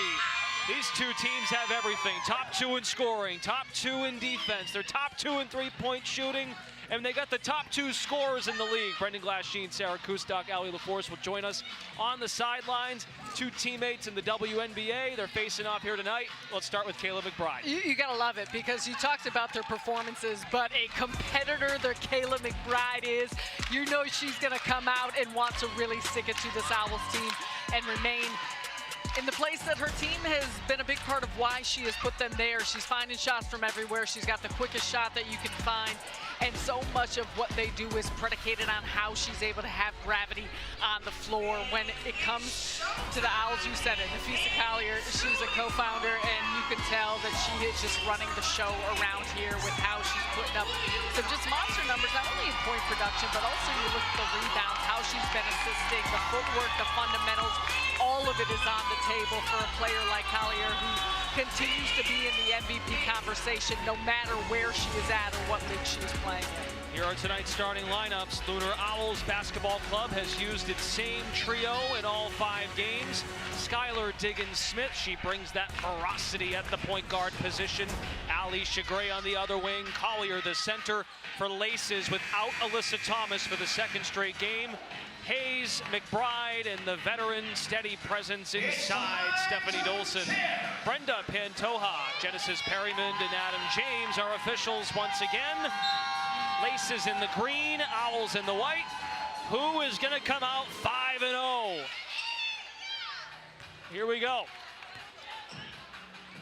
Collier, #1 in the league in scoring and rebounding.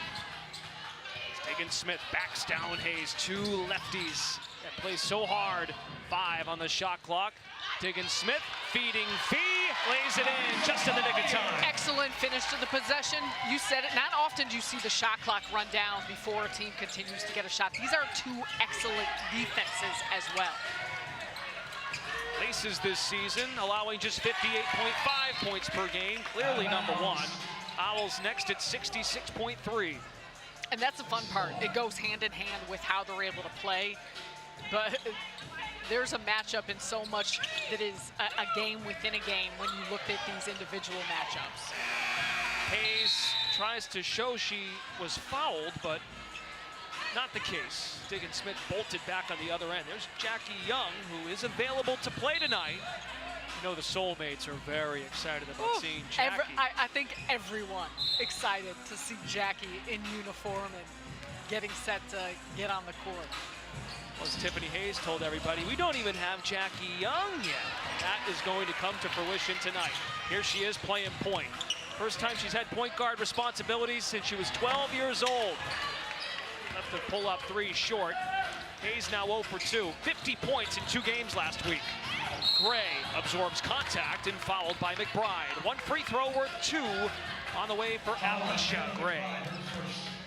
Jackie Young will be a great addition, but it's challenging thinking about what this team looks like without Alyssa Thomas, how much that changes the dynamic of what they do defensively, offensively, the ways in which she orchestrates things. Tiffany Hayes was very clear in saying how undesirable it was playing without her. 0 out of 10. Does not recommend. Gray sinks the free throw with 2 points. 1 minute in, 4-zip Owls. Led by DJ Sackman. Right side bench, McBride, runner, foul. Committed by Collier, her Minnesota teammate. That's good eating for the second game of our doubleheader. The thing you love is a player like McBride. You know how competitive every player that's out here. But I think there's a different level of what she rises to in terms of wanting to score and going up against Collier, knowing the tendency, someone you practice against, see, have competed with each and every day, and now having an opportunity to go face to face. Kayla talks about, if someone takes away my shot, I want to magnify the skills of others. That's what Collier has done for Lunar Owls. We chatted with Courtney Williams today. Glowing reviews of Nafisa, one season together in Minnesota. Their chemistry keeps building. Hayes rips to the basket and scores. What a curl and use of the body by Hayes. Even at 4. Gray rattles home a 3. Her coach tells her, keep shooting, keep shooting. That's what she did. And that's a tough one because Hayes had a hand in her face. 10 made threes for Gray now on 27 tries. Lob it, Dolson denied by Alicia Gray. But Dolson stuck with it. We are in for a battle tonight between Laces and Lunar Owls, both 4-0. Hayes, track meet, bottled up. And the officials look at each other. We're staying here. Oh, this is a physical matchup. You anticipated that with how these teams play. I thought from behind. I think Andrew Wade is talking about foul off that possession. Nonetheless, though, you see it in the pace and the tempo, how they're pushing, but also how they're attacking, because both these teams, great shooters, but also so excellent at getting downhill. You mentioned how Hayes felt about Thomas not playing. Well, Andrew Wade says, look, Thomas is present. She can bully the opponent's guards. That is a wrinkle not available to them. As Diggins Smith poaches the basketball, driving hard the other way. Collier tracks it down. Kick it to Gray. Backcourt violation. Third Owls turnover in the first 2.5 minutes. And you see Skylar Diggins-Smith raising her hand. It started with the disjointed pass initially to Collier and kind of all unraveled from there. Look at the standings. 2 undefeated teams, and both have been playing so well. A lot of experience on each of these rosters. What's interesting, folks, is these two teams don't meet again until February 22nd. We're getting to the point now in the schedule where everyone has now seen each other at least once, so we're due for repeat matchups this weekend. Diggins Smith tees one up. Laces leading by 1. Each starter has scored. Hayes to the rack. Isn't it amazing how that's how she's built her career, just driving to the rim. The opponent knows it's coming, yet she still converts. Gray has a mismatch with Dolson, got right by her, but missed the layup. A couple of scary moments for Hayes on Monday. Went down to the deck hard, and Diggins Smith gives the foul, just her first. Reaching from behind. Kate Martin is the first reserve into the game for Laces. And Diggins Smith comes out.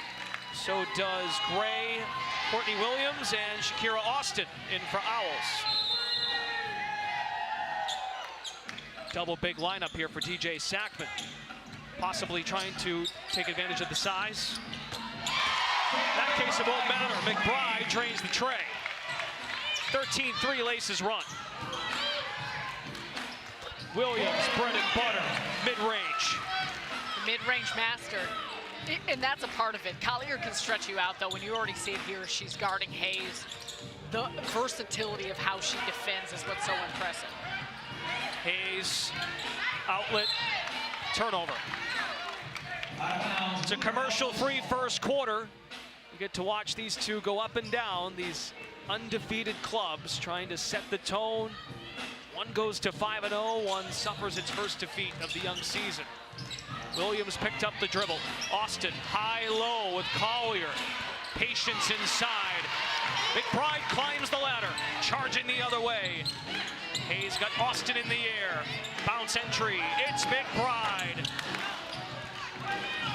Williams dashes the other way for Lunar Owls.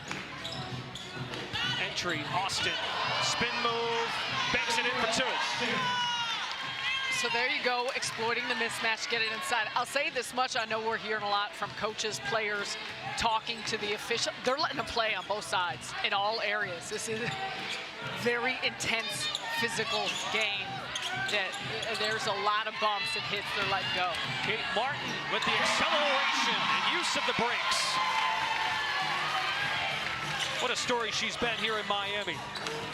She's showcasing so much more of her game than you've often seen throughout the course of the WNBA season. Williams passes up the three. Great offense by Owls. Austin finding Collier. And that's where you look for Shakira's Austin game. The more she's on the floor, the more she gets healthy, the more she's playing around these great passers and movers to be able to facilitate and pass the ball better with that type of off-ball movement. Hayes, jab step, three in the air. Bottom! Tip Hayes for three. Ball screen, Austin rolls to the basket. Collier's up top. Austin, former Ole Miss center. On the baseline, sling it, outlet. Williams back to Collier. Falling away, gets it to drop. This is an unselfish group.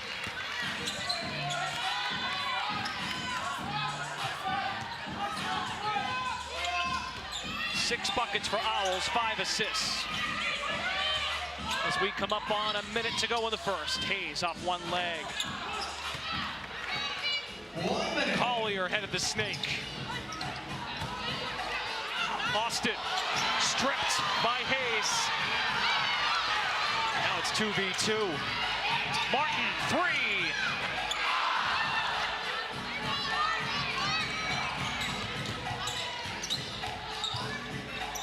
Collier. Yep. No time to catch your breath.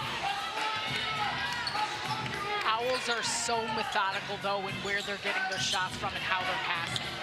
Hayes on the drive, high off glass. Tiffany Hayes finishing in traffic. 20-17. Hayes has 7 for laces. And we're going the other way. It's a foul on Austin. Here comes Jackie Young, her debut in Unrivaled. You're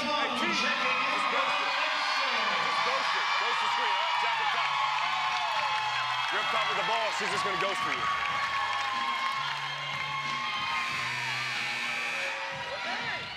Alicia Gray checking in for the Lunar Owls. Gray comes in for Owls, so out there with Williams and Austin, Heidemann, Young, and Dolson on the floor for laces.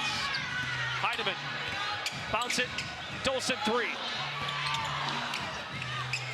Rebound Austin, end of one. Well, an abbreviated run there for Jackie Young, but good to see her out there. Nice ovation from the crowd. 2 undefeateds are off and running. 20-17. Laces with a 3-point lead. We're going up and down. It's Unrivaled on TNT, presented by Samsung Galaxy.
Unrivaled on TNT is brought to you by Great Taste, 96 calories, Miller Lite.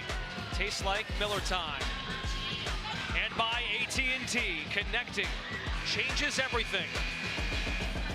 Taking a journey with the drone here at Wayfair Arena. 11 seconds to close the first for Jackie Young as we start the second. Out there with Heidemann and Dolson.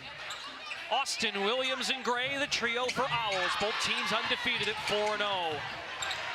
Maybe some jitters for Young as she gets it back. 6 years at Notre Dame, an Olympic gold medalist. She's that good. Step through by Heidemann. Gray comes up with it and a foul by Heidemann. Jackie Young, it's her first game back, so we have to be realistic about expectation. It's a lower body injury, but what dynamic does she bring to Laces? A little bit of everything. She's terrific. Offensive side of the floor, defensive side of the floor, the strength, the feel, the instincts. And she's done it everywhere at all levels, and she's a winner. So that's first what it comes down to. But to your point, I think just even though she's been practicing, there's always steps. And I think just her catching a rhythm is something that's going to be very important just for her own feel. Young with 2 to shoot. Heidemann didn't notice the clock, shielded by Williams. They did say she got the shot off in time. 20-17 Laces. Gray spinning inside. And they will call Dolson for the foul from behind, or they're going to get Young. They'll get Young in front for a block.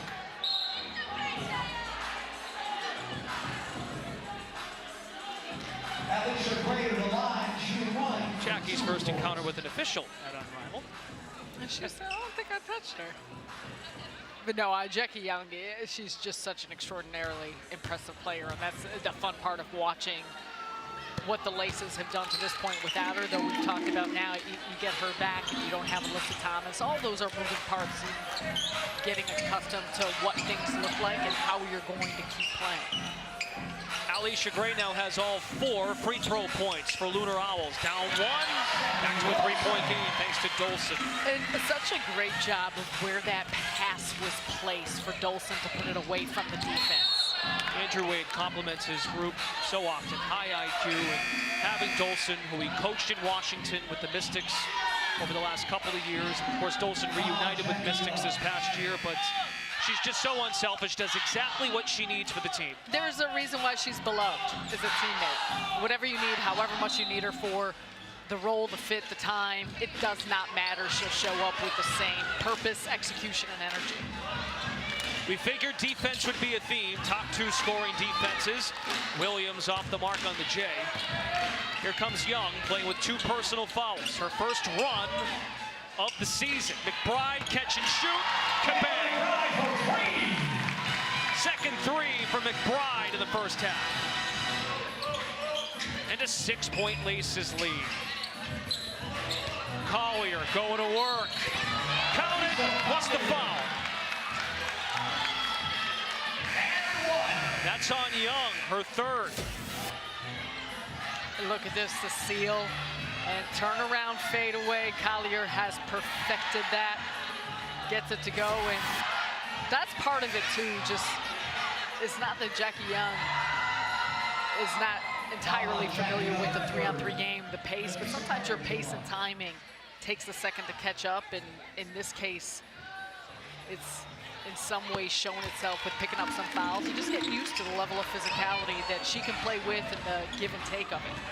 Free throw worth 2 points. Collier sinks it. Now 9 of 11 from the stripe this season. 25-22. Young is on the bench. Hayes is back in, driving to the basket. And a foul on Gray. You mentioned, Sarah, in the first quarter, they were letting them play a bit. Only 1 free throw apiece, and now it's tightened up. It's tightened up a bit, right? And I think the players are feeling that. They're seeing that, and it's a part of it. It's a part of figuring that out. And I think you figure that out game by game and sometimes week by week and what that looks like. We can be honest here, right? Even the folks at home, this is not a game you would want to officiate just because of the stakes. There is no game I would ever want. That's true too. Yeah. I'll officiate a wedding. That's it. Williams for 2. Had I only known you sooner, Brendan. That's very kind of you. But for those of you watching, keep that in mind. Two stock services. We get a whistle before the shot, and it's on Gray. They call a foul on Gray, reset the shot clock to 12 seconds. 2 now on Gray. In a matter of what, 45 seconds a minute? 4 team fouls on Laces. 1 more committed. Owls at the line for the remaining 4:30 of the second. 2 Lynx going at it. McBride held up at the free throw line. Collier tried to help her up. Laces ball. It's Laces ball on the out of bounds. 1.7 to shoot.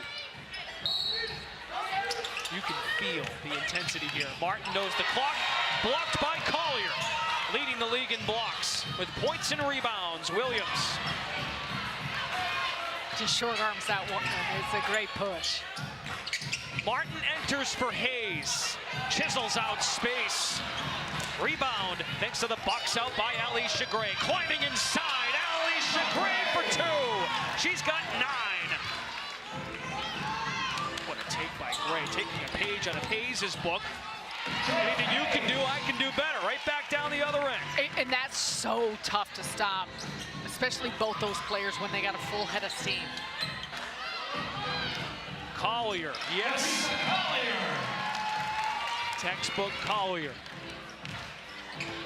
In the pass from Williams, she recognizes it every time she sees her get the seal on the inside with a mismatch. 11 buckets for Lunar Owls Basketball Club, 8 assists. McBride, bullseye. 3rd 3 of the first half. We are getting what we expected. A doozy between Laces and Owls. Who will stay undefeated? Who will lose its first game? Come back with us, Unrivaled on TNT.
DraftKings is an official partner of Unrivaled, and new customers can bet $5 and get $200 in bonus bets instantly.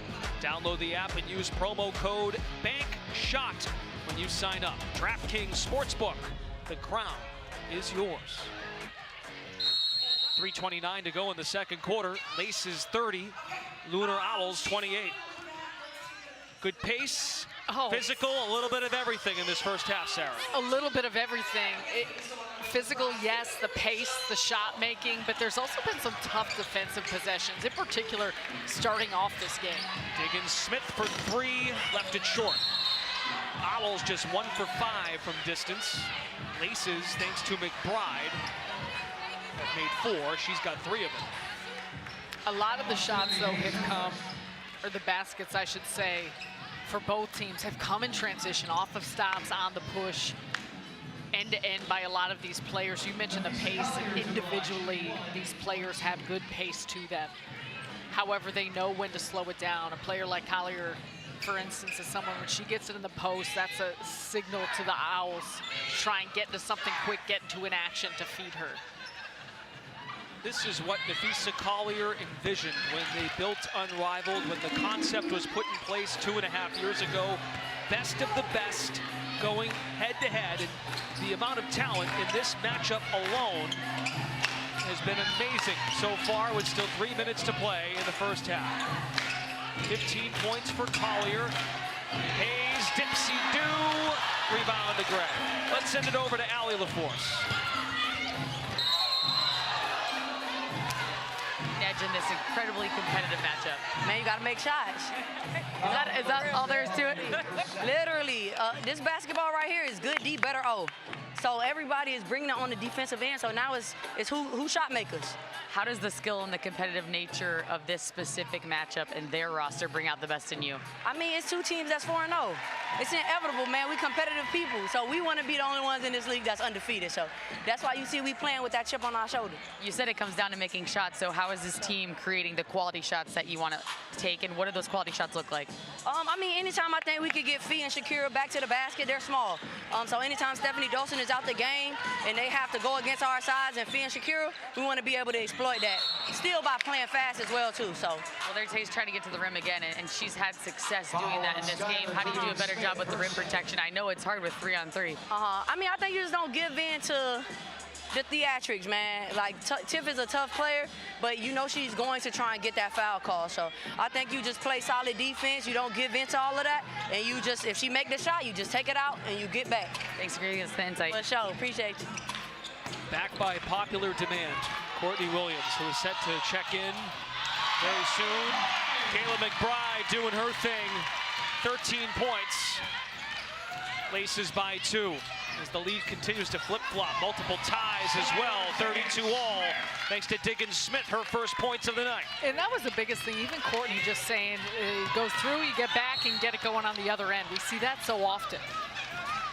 And I like what she told us this morning, that both teams play defense with pride. Not just playing good defense, but they pride themselves on that end. So to Allie's question about shot making, she makes it sound so easy, but they're in it in the battle of attrition. And you know, the advantages to the offense, but in talking about pride, you're isolated so much. It's obvious. Like you could see these one-on-one matchups. This is not trying to hide someone. This is not a 5-on-5 setting where you. So when someone gets beat, it's visible. Right. Collier 2 more, 17 points, 7 of 9 shooting. Your individual pride adds to the collective pride. It's necessary. One link scores, another one scores on the other end. As McBride is barking for a foul. Diggins Smith beats him the other way. They'll call that a foul. 2 and 1. Oh, Laces are livid right now. They do not want these officials to be soulmates of theirs, because they are not happy. McBride is issuing her case. So vehemently, they almost did not get back.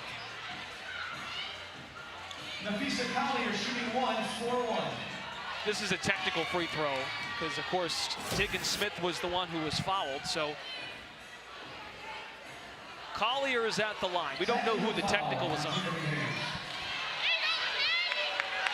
It was on Hayes. This is worth 1 point. Lunar Owls by 1. So the frustration came from the fact it wasn't about a foul. It was actually on the inbounds, a dribble inbounds before actually making the pass. So that's what they felt like was the egregious missed call, which was why they all stopped in such a way. That was worth 1-2. Diggins Smith got her own miss, and McBride is called for a foul.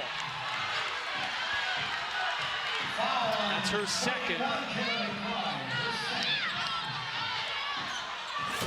They're getting an earful, these officials. She's got a case. It's fairly vertical coming up. I mean, her arm was over the top a little bit, but that's where the ball was coming into. It's tough. I am starting to really understand what you were saying earlier about not wanting to officiate any game. You take a wedding any day of the week. It's just realizing that more and more. Though this is magnified with the pace, the physical play, all of it. That's the tone you're setting now, because on the other end, they'll get Collier. That's her 4th. Yes, it is. With 1:30 to play in the half. That's the other part of it too, is just the availability of players of being on the court, what that looks like. These players do get 6 fouls, but still it can add up quickly, especially when it's someone that's that critical to your play. And that's part of when we've talked to different coaches about continuing to emphasize and work with and help figure out how your players can defend without fouling while still being aggressive defensively. Hayes gets a breather. Jackie Young is back in. And DJ Sackman uses a timeout for Lunar Owls. I think an opportunity now for both teams to cool off a bit. Now we can listen to the huddles. Both of our coaches, Coach Wade, Coach Sackman, are mic'd up for us. Let's go. Let's go.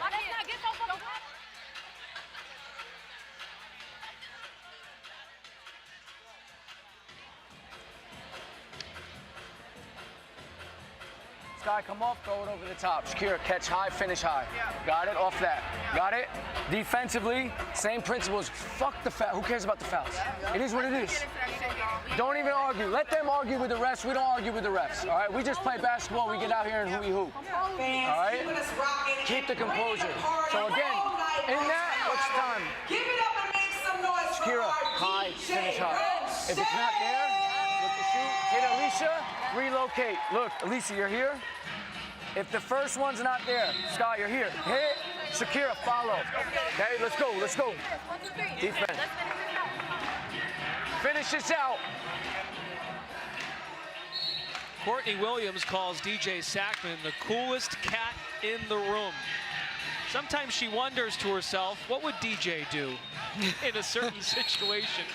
And that time he's telling his players to not worry about the officiating It has and do been our thing. evident every time we've watched him on the sideline, been in a huddle, never too high, never too low, always composed, and that feeds into your team. Let's see if he sticks to his own message, because a foul committed seconds after the timeout. It's on Austin, but the team answered him. They got right back. Both teams are now over the limit for the remaining 120 of this first half. 1 point game, just as we expected. Both 4-0. Jackie Young kicks it back, McBride. They feed Dolson. Diggins Smith got the wrist of Dolson. She's at the line, 1 for 2, and a chance to give Laces the lead back. Third foul on Austin. Stephanie Dolson for the line, shooting 1 for 2 points. Fouls on Diggins Smith, her third.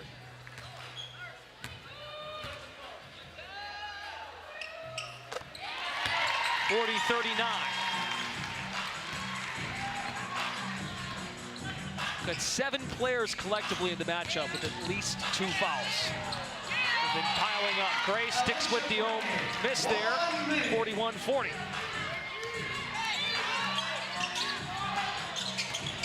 McBride for 3, yes! Oh, that was slick. 18 for McBuckets. Diggins Smith feeds Austin. Young on the run. Jackie Young. Nice idea to Dolson. Deflection, staying here. 13 on the shot clock still. 35 seconds in the game clock. Kayla McBride's got one of the quickest shots. We continue to see it. You saw it in that previous possession of where she can pull up from anywhere. Diggins Smith leaping to guard that inbound. Dolson to square up. McBride, she's made 4 threes already, 3 to shoot. Dolson, offensive rebound, looks to kick it.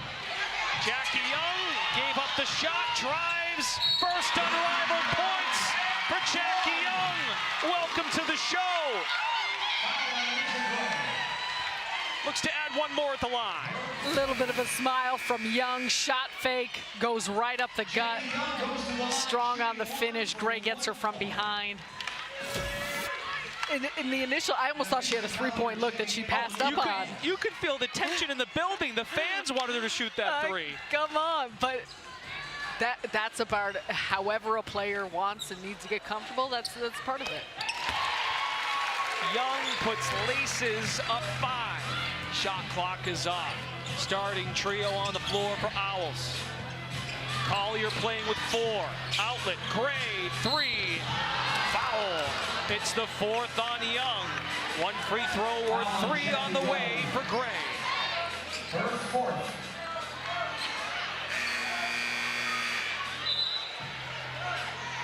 Alicia Gray to the line, shooting 1 for 3 points.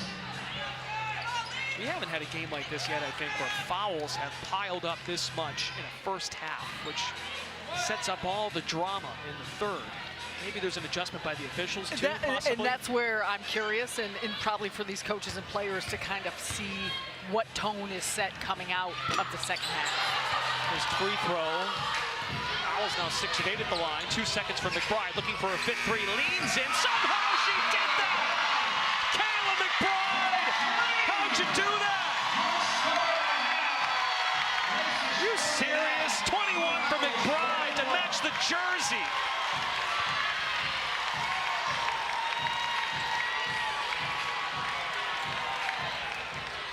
Whole lot of emotion in that first half. Wow, 49 for the Laces, holding Owls to 41. Unrivaled halftime presented by Ford. I think they have things to talk about. That's coming up next.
Unrivaled on TNT is brought to you by State Farm. Like a good neighbor, State Farm is there. Wayfair Arena in Miami, 49-41. Laces leading Lunar Owls. We had a really physical first half. Tons of free throws, tons of fouls as a result, but some high-flying offense. Brendan Glasheen, Sarah Kustok. We have Ali LaForce joining us on the sidelines tonight. That's kind of everything we were hoping for there. You don't want to see the officials get involved too much, but it's a physical game, and defense is a thing that both teams pride themselves on. And that's a big part of it, and you said it. They set the tone early with how they were defending. It was very physical, but continuing to attack on both sides of the floor.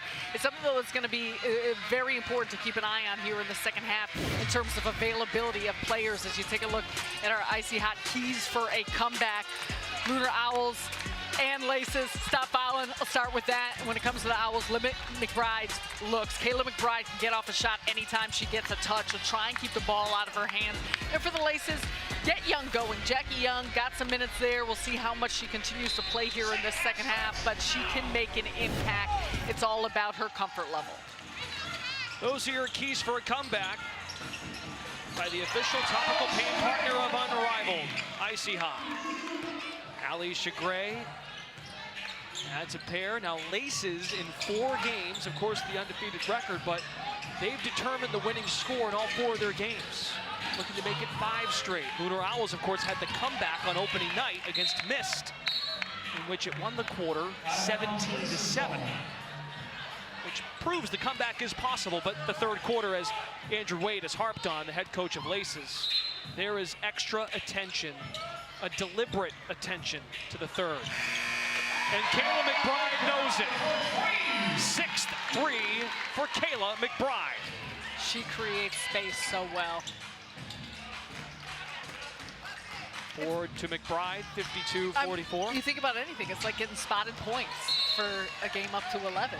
And that's why it's a mindset, it's an attitude, and also it just, numbers-wise, it makes it that much easier. And I think that's why there is such an emphasis by Wade. Let's check in with Allie. Coach Wade told me coming back from the half, it was such a physical game. He said, from a fan perspective, I'm entertained. But from a coach perspective, he said, I think we have to switch better. We aren't affecting the ball enough, and we have to make it more uncomfortable for Fee, which is a task in itself. He said, offensively, just keep playing with pace and with space. Now, the Owls head coach, DJ Sackman, he had a different story. I mean, he was in shock by the tough shots that the Laces were making. So his big message to the team was stay the course. Keep the ball moving, play our basketball, stay the course. Okay, Allie, thank you. Happy to hear Coach Wade was entertained. See how it goes in that final score. One team's going to go 5-0, and one will drop to 4-1. And again, they don't play each other again until February 22nd.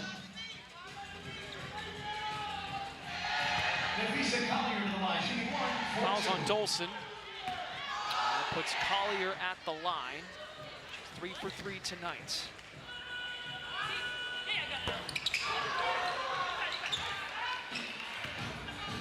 Just her 3rd miss of the year at the stripe. Owls down 10. 5:30 to play in the 3rd. Hayes backing down, digging. Smith banks it home. Oh, she holds out the hand, too small. Well, because that penetration was different. It was patience. She was using her body, her muscle. Gray creates the space and connects. Her 3rd 3. What a response. And that's been the mentality of the Owls to do so after the Laces score. Owls with 82, 84, 79, some big numbers on the scoreboard this year. Needed just 67 last time out. This is it though, like normally Hayes is in a blow-by mode, and so she's using her quickness, first step, getting back. This is, she's backing down Skylar Diggins-Smith, who is also a strong guard. May have gotten away with the backcourt. I think you are right, and possibly a carry. Turnover. Ball don't lie. Let's see if Owls can convert. We got an offensive foul. That's on Collier, her 5th. Offensive foul on the Physicality. This is a tough decision now for DJ Sackman. He's got to go to his bench. You get 6, just like you would in the W. Watch that. That's a tough call. Yeah. Because it's within the motion. I know that Tiffany Hayes gets hit in the face, so that's a part of it and probably a part of what the officials saw, but it seemed as though Collier was just going up. That was in the motion of her arms going up for a layup. There wasn't anything extra to it, and it felt like there's a little bit of contact that came through that play. Diggins Smith the steal, dashing the other way. 56-49. Two wing starters in Diggins Smith and Gray with Austin, who's been giving them good minutes, learning a lot from Collier, the defensive player of the year, but that's an offensive foul on McBride, her third. It's a big swing call potentially for Lunar Owls. Well, McBride was asking if she was inside. No, Gray is well outside the circle, establishes herself, does a good job staying firm and squared up. That's a excellent play in transition. McBride pressuring the ball. Austin sets the screen, and Gray dashes to the basket. 19 for Alicia Gray. Timeout, Lacey. Gray's now got 40 in her last 2 games. Timeout Laces, 56-51. Just saying this on Gray, she's going up and under their shoulders and holding them every single time. Illegal shit every single play. Yeah. That initial handoff is fine. So we're good. This is our time to go. Blow that up. Same thing. Hey, let's settle in. Let's settle in. Everyone take a breath, all right? We're in a good spot. Don't get into all the games that they're trying to play. They're trying to get handsy. All right? Just settle in. That's it. Mac here, Steph here, Kate here. Same action we ran earlier in the game. Out screen. Hit. Mac after you hit. Kate's here. Mac, you just respace. Steph comes to the ball screen. Kate, get downhill. Get downhill and finish, all right? Let's go. Play hard. Let's go. Lace on 3. 1, 2, 3. You got it, Kate. Let's go downhill. Sorry. You're good.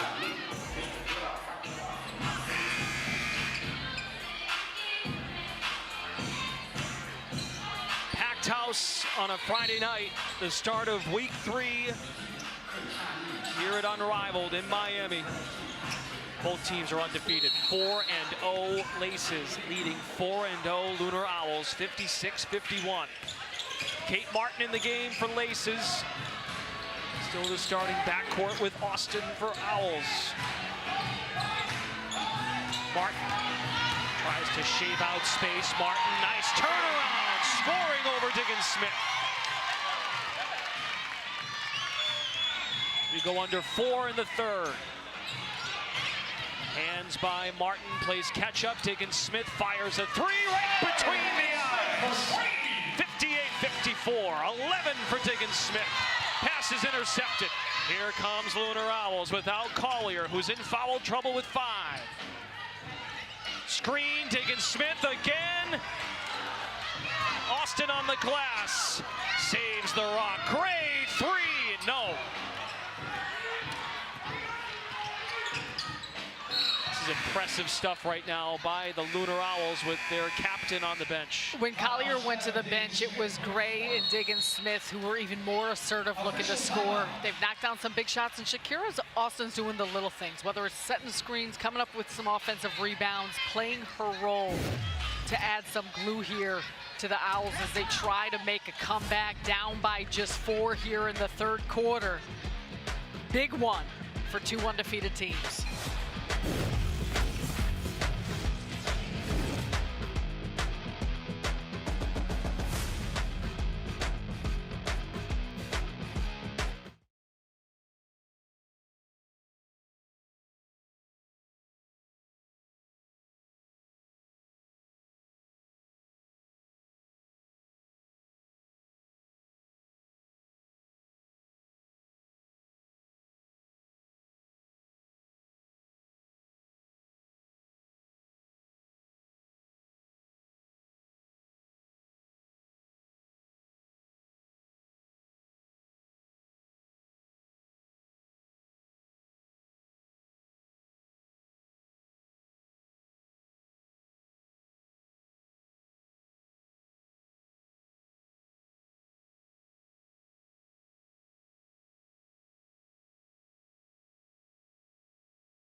Got two. Got two, got two. Kate, stay high. Switch. Jackie. Shoot that thing. Okay. Because you open, she going way under. All right, yeah, first 2 minutes, we were running a lot. But they were tired too. Kayla McBride is dialed in tonight, 24 points, 8 of 11 shooting. She's 6 of 7 from 3, 6 rebounds for Laces as we resume third quarter. It's Unrivaled on TNT, presented by Samsung Galaxy. Laces leading by 4 on a 10-2 run. Tough turnover there, though. This miscommunication goes past the arms of Dolson. And those are the little things. The attention to detail is so huge. We've been talking a lot about fouling, but taking care of the basketball will be critical here down these final few minutes and into the fourth. Run by Owls to make it a 4-point game with Collier on the bench. She has 5 fouls. She picked up that 5th one. About 5 minutes left in the quarter. Austin giving them productive minutes, sets the screen, rolls to the rack, catches and finishes. There's the development Unrivaled gives these players. And they've moved Austin around enough to really make Dolson work. In a lot of cases, Dolson is looking to be helped. McBride is stuck in mud. 5 on the shot clock. Austin trying to deny the roll. Martin step back 3. Dolson right in the breadbasket, landed right in her lap. She held her position, and Gray was trying to move her out and couldn't. Gray gets downhill, but plows into Martin. But the foul's on Austin setting the screen. That was where the contact was. Offensive foul on Shakira Austin. The 3rd on Austin. Look out there. Every Owl but Williams has 3 fouls. Williams actually has 0. There's Alyssa Thomas inactive for the 2nd straight game. Jackie Young is back for Laces. Has only played 3 minutes because of foul trouble herself. Dolson for 3.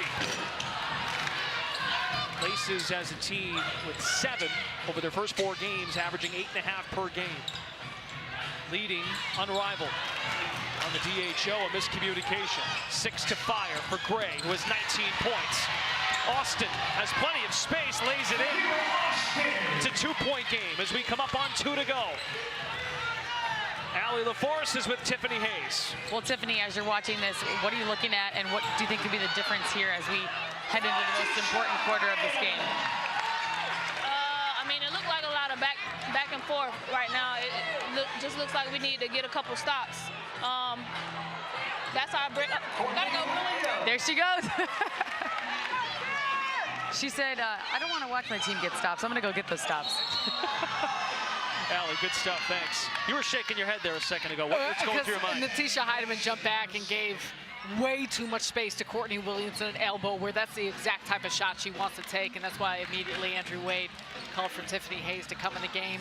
And it's a work in progress, but those are the type of things you got to know your personnel and know where they want to get shots from, because that was a lot of room and a big shot by Williams. All right, let's get situated. Gray, Williams, and Collier, the 3 for Owls. She's back in there and missed the jumper.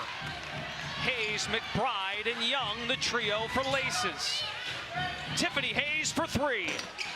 And if you're Hayes, go right at her. She's in foul trouble. Right. You got an isolation situation with everyone else spread out. Take her to the basket even though she's big and good.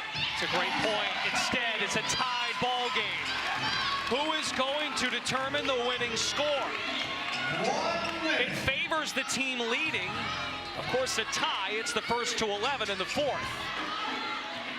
Laces have, in their 4 games, determined the winning score in all 4. Hayes slithering, Hayes in and out. Young tries to chip away at the board. Owls go for the lead. They were down 10 in the quarter. DHO, Gray, behind the back, through the legs, a foul by Hayes. Not in the act of shooting, 1 to give. So side out of bounds. But a great job taking advantage of the mismatch. Courtney Williams, Nafisa Collier in sync. There is no surprise in that. This is living up to the intensity. 2 4-0 teams. Williams fires a 3. Tapped out. Rebound McBride. Shot clock remains on. 8-second difference. McBride for 2. 26 for Kayla McBride. Laces determining the winning score as of now. It would be 75. Courtney Williams looking to enter it to Collier. She's got it. One dribble, banks it. It's a blocking foul. Oh, that was close. I think she's got 5. The entire arena held their breath to see if that was going to be a charge or a block. This would have been a big call. You're really going to foul out the co-founder? I'm just saying. They might be thinking at home. What I'll say is I think the Hayes was, though, inside the circle anyway. That's just a tough mismatch. And that's Hayes has battled no matter who she's been up against. And in some cases, she was up against Austin. That's a part of what this 3-on-3 is, because you're going to get switches and because you're going to force some of those looks. And Collier has continued to take advantage of that off the screen because they know that Laces will switch. Missed it. Owls down 2. 4 seconds for Laces to add to the winning score. McBride almost did. So it's a race to 75 points. That's the winning score tonight. Defense has been amplified. We're in for a great finish. First to 75 wins it. It's Unrivaled on TNT, presented by Samsung Galaxy.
Thank you to Miller Lite for being the official beer sponsor of Unrivaled.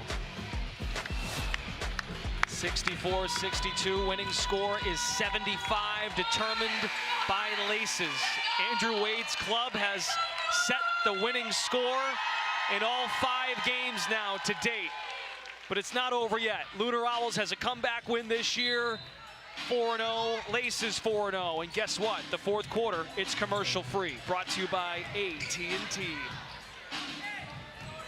Impressive stuff from Lunar Owls. Collier picked up her 5th foul early in the third, held Laces to its lowest scoring quarter outside of the fourth, 15 points. Young drills a tray, 67-62. Into Collier, playing with 5 fouls. Nice curl, fouled by Martin.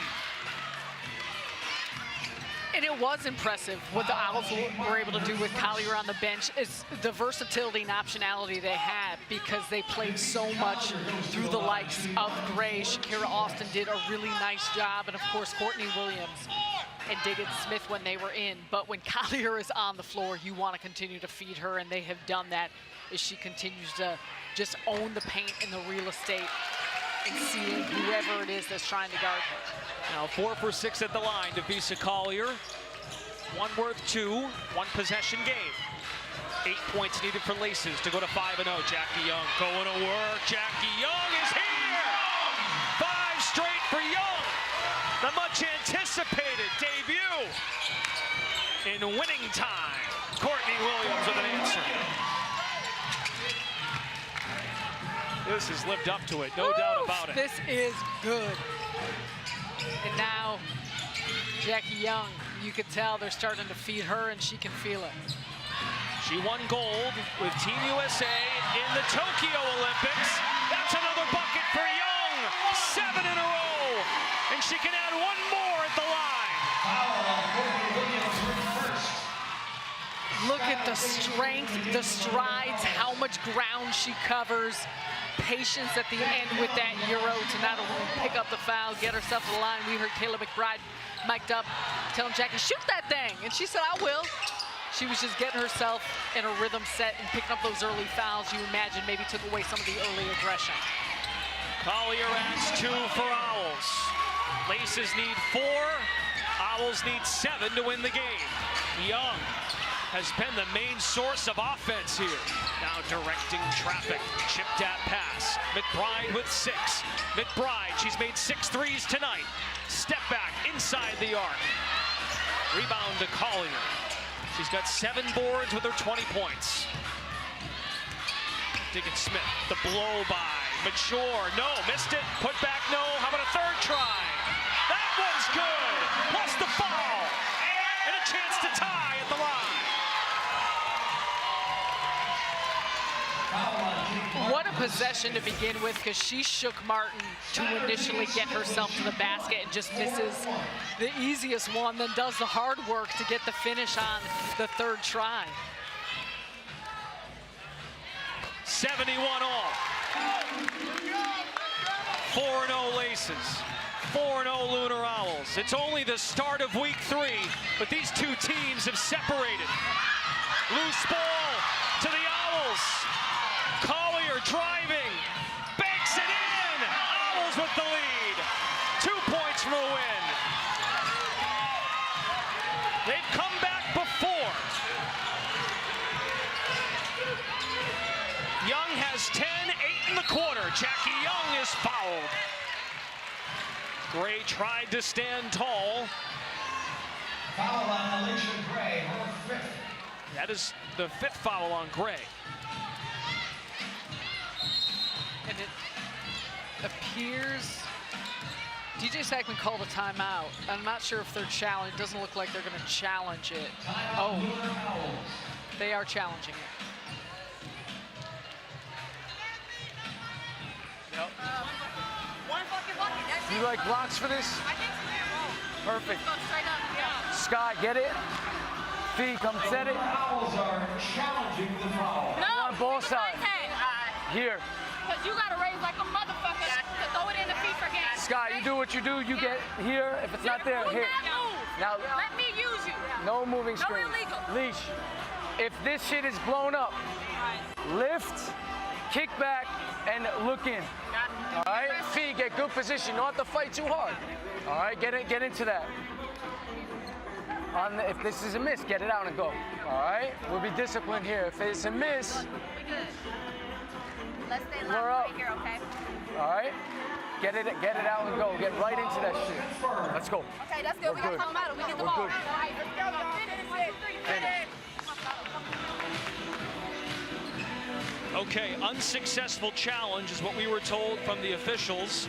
So Young is at the line, one worth 2 to tie the game potentially. And we heard from DJ Sackman to his team. A miss, getting go. If not, got to play a setup, what they want to do. You're going to get Collier the ball, and how you go about doing that is based off of what the Laces do defensively. This is a big free throw, though, opportunity for Jackie Young. 1 for 2 so far. Jackie Young converts, a career 85% free throw shooter. Even at 73, Owls can win with a bucket here. Diggin Smith already has a couple of game winners, and she almost did it again, but she's fouled. And a free throw here wins the game. She's been there before. Skylar Diggin Smith.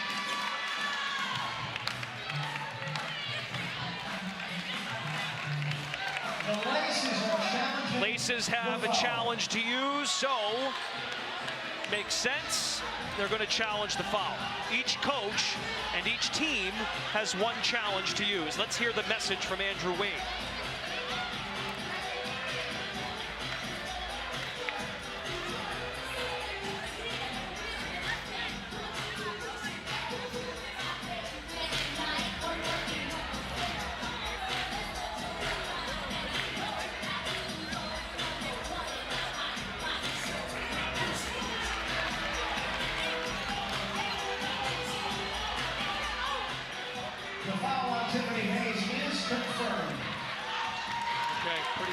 Review. Foul confirmed on Hayes. Unsuccessful challenge. That's the 5th personal on Hayes. Diggin Smith is going to the line where she's 2 for 3 tonight. 11 of 14 on the season. One of her free throws made was a game winner. Lunar Owls 5-0.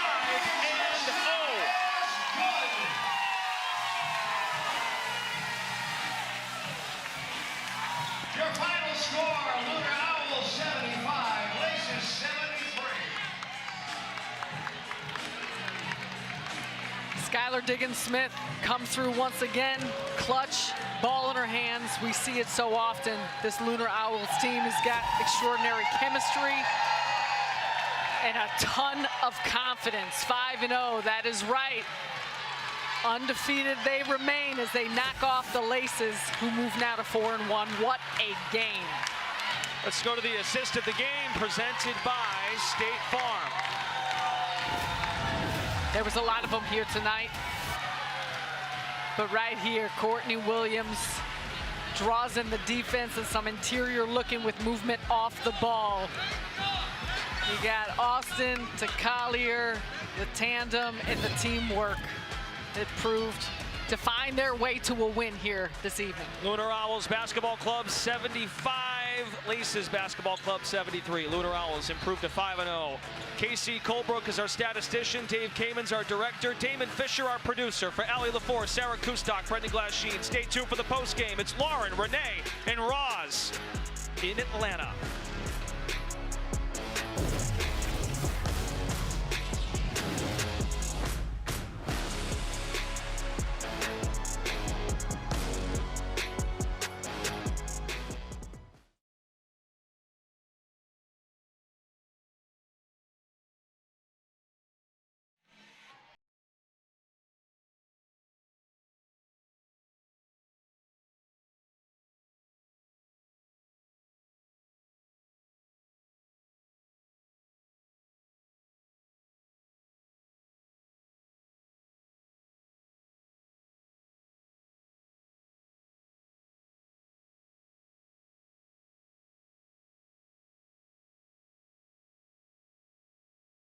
Well, that's a wrap for tonight's games.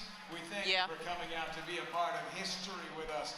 Our next set of games is tomorrow night with FanFest doors opening at 4:30 you already know. You can also catch the broadcast live on TruTV or stream it on Max. And be sure to follow us on Instagram at Unrivaled Basketball. Thank you, fans. Have a great night and travel home safely.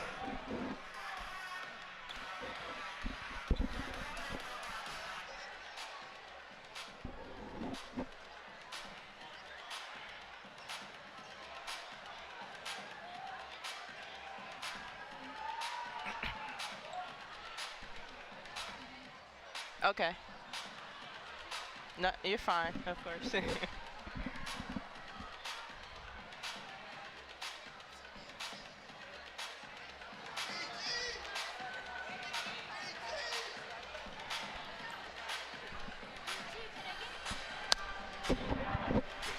Appreciate it. I get it now. That's my teammate.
It's fun. I mean, you're on an island, so you really gotta lock in and just do your thing. But I mean, I'm just out here showcasing my talent, what I can do. I mean, it's a very fun game, intense, competitive, playing against some of the best players in the world every night. I mean, it's a joy to be here.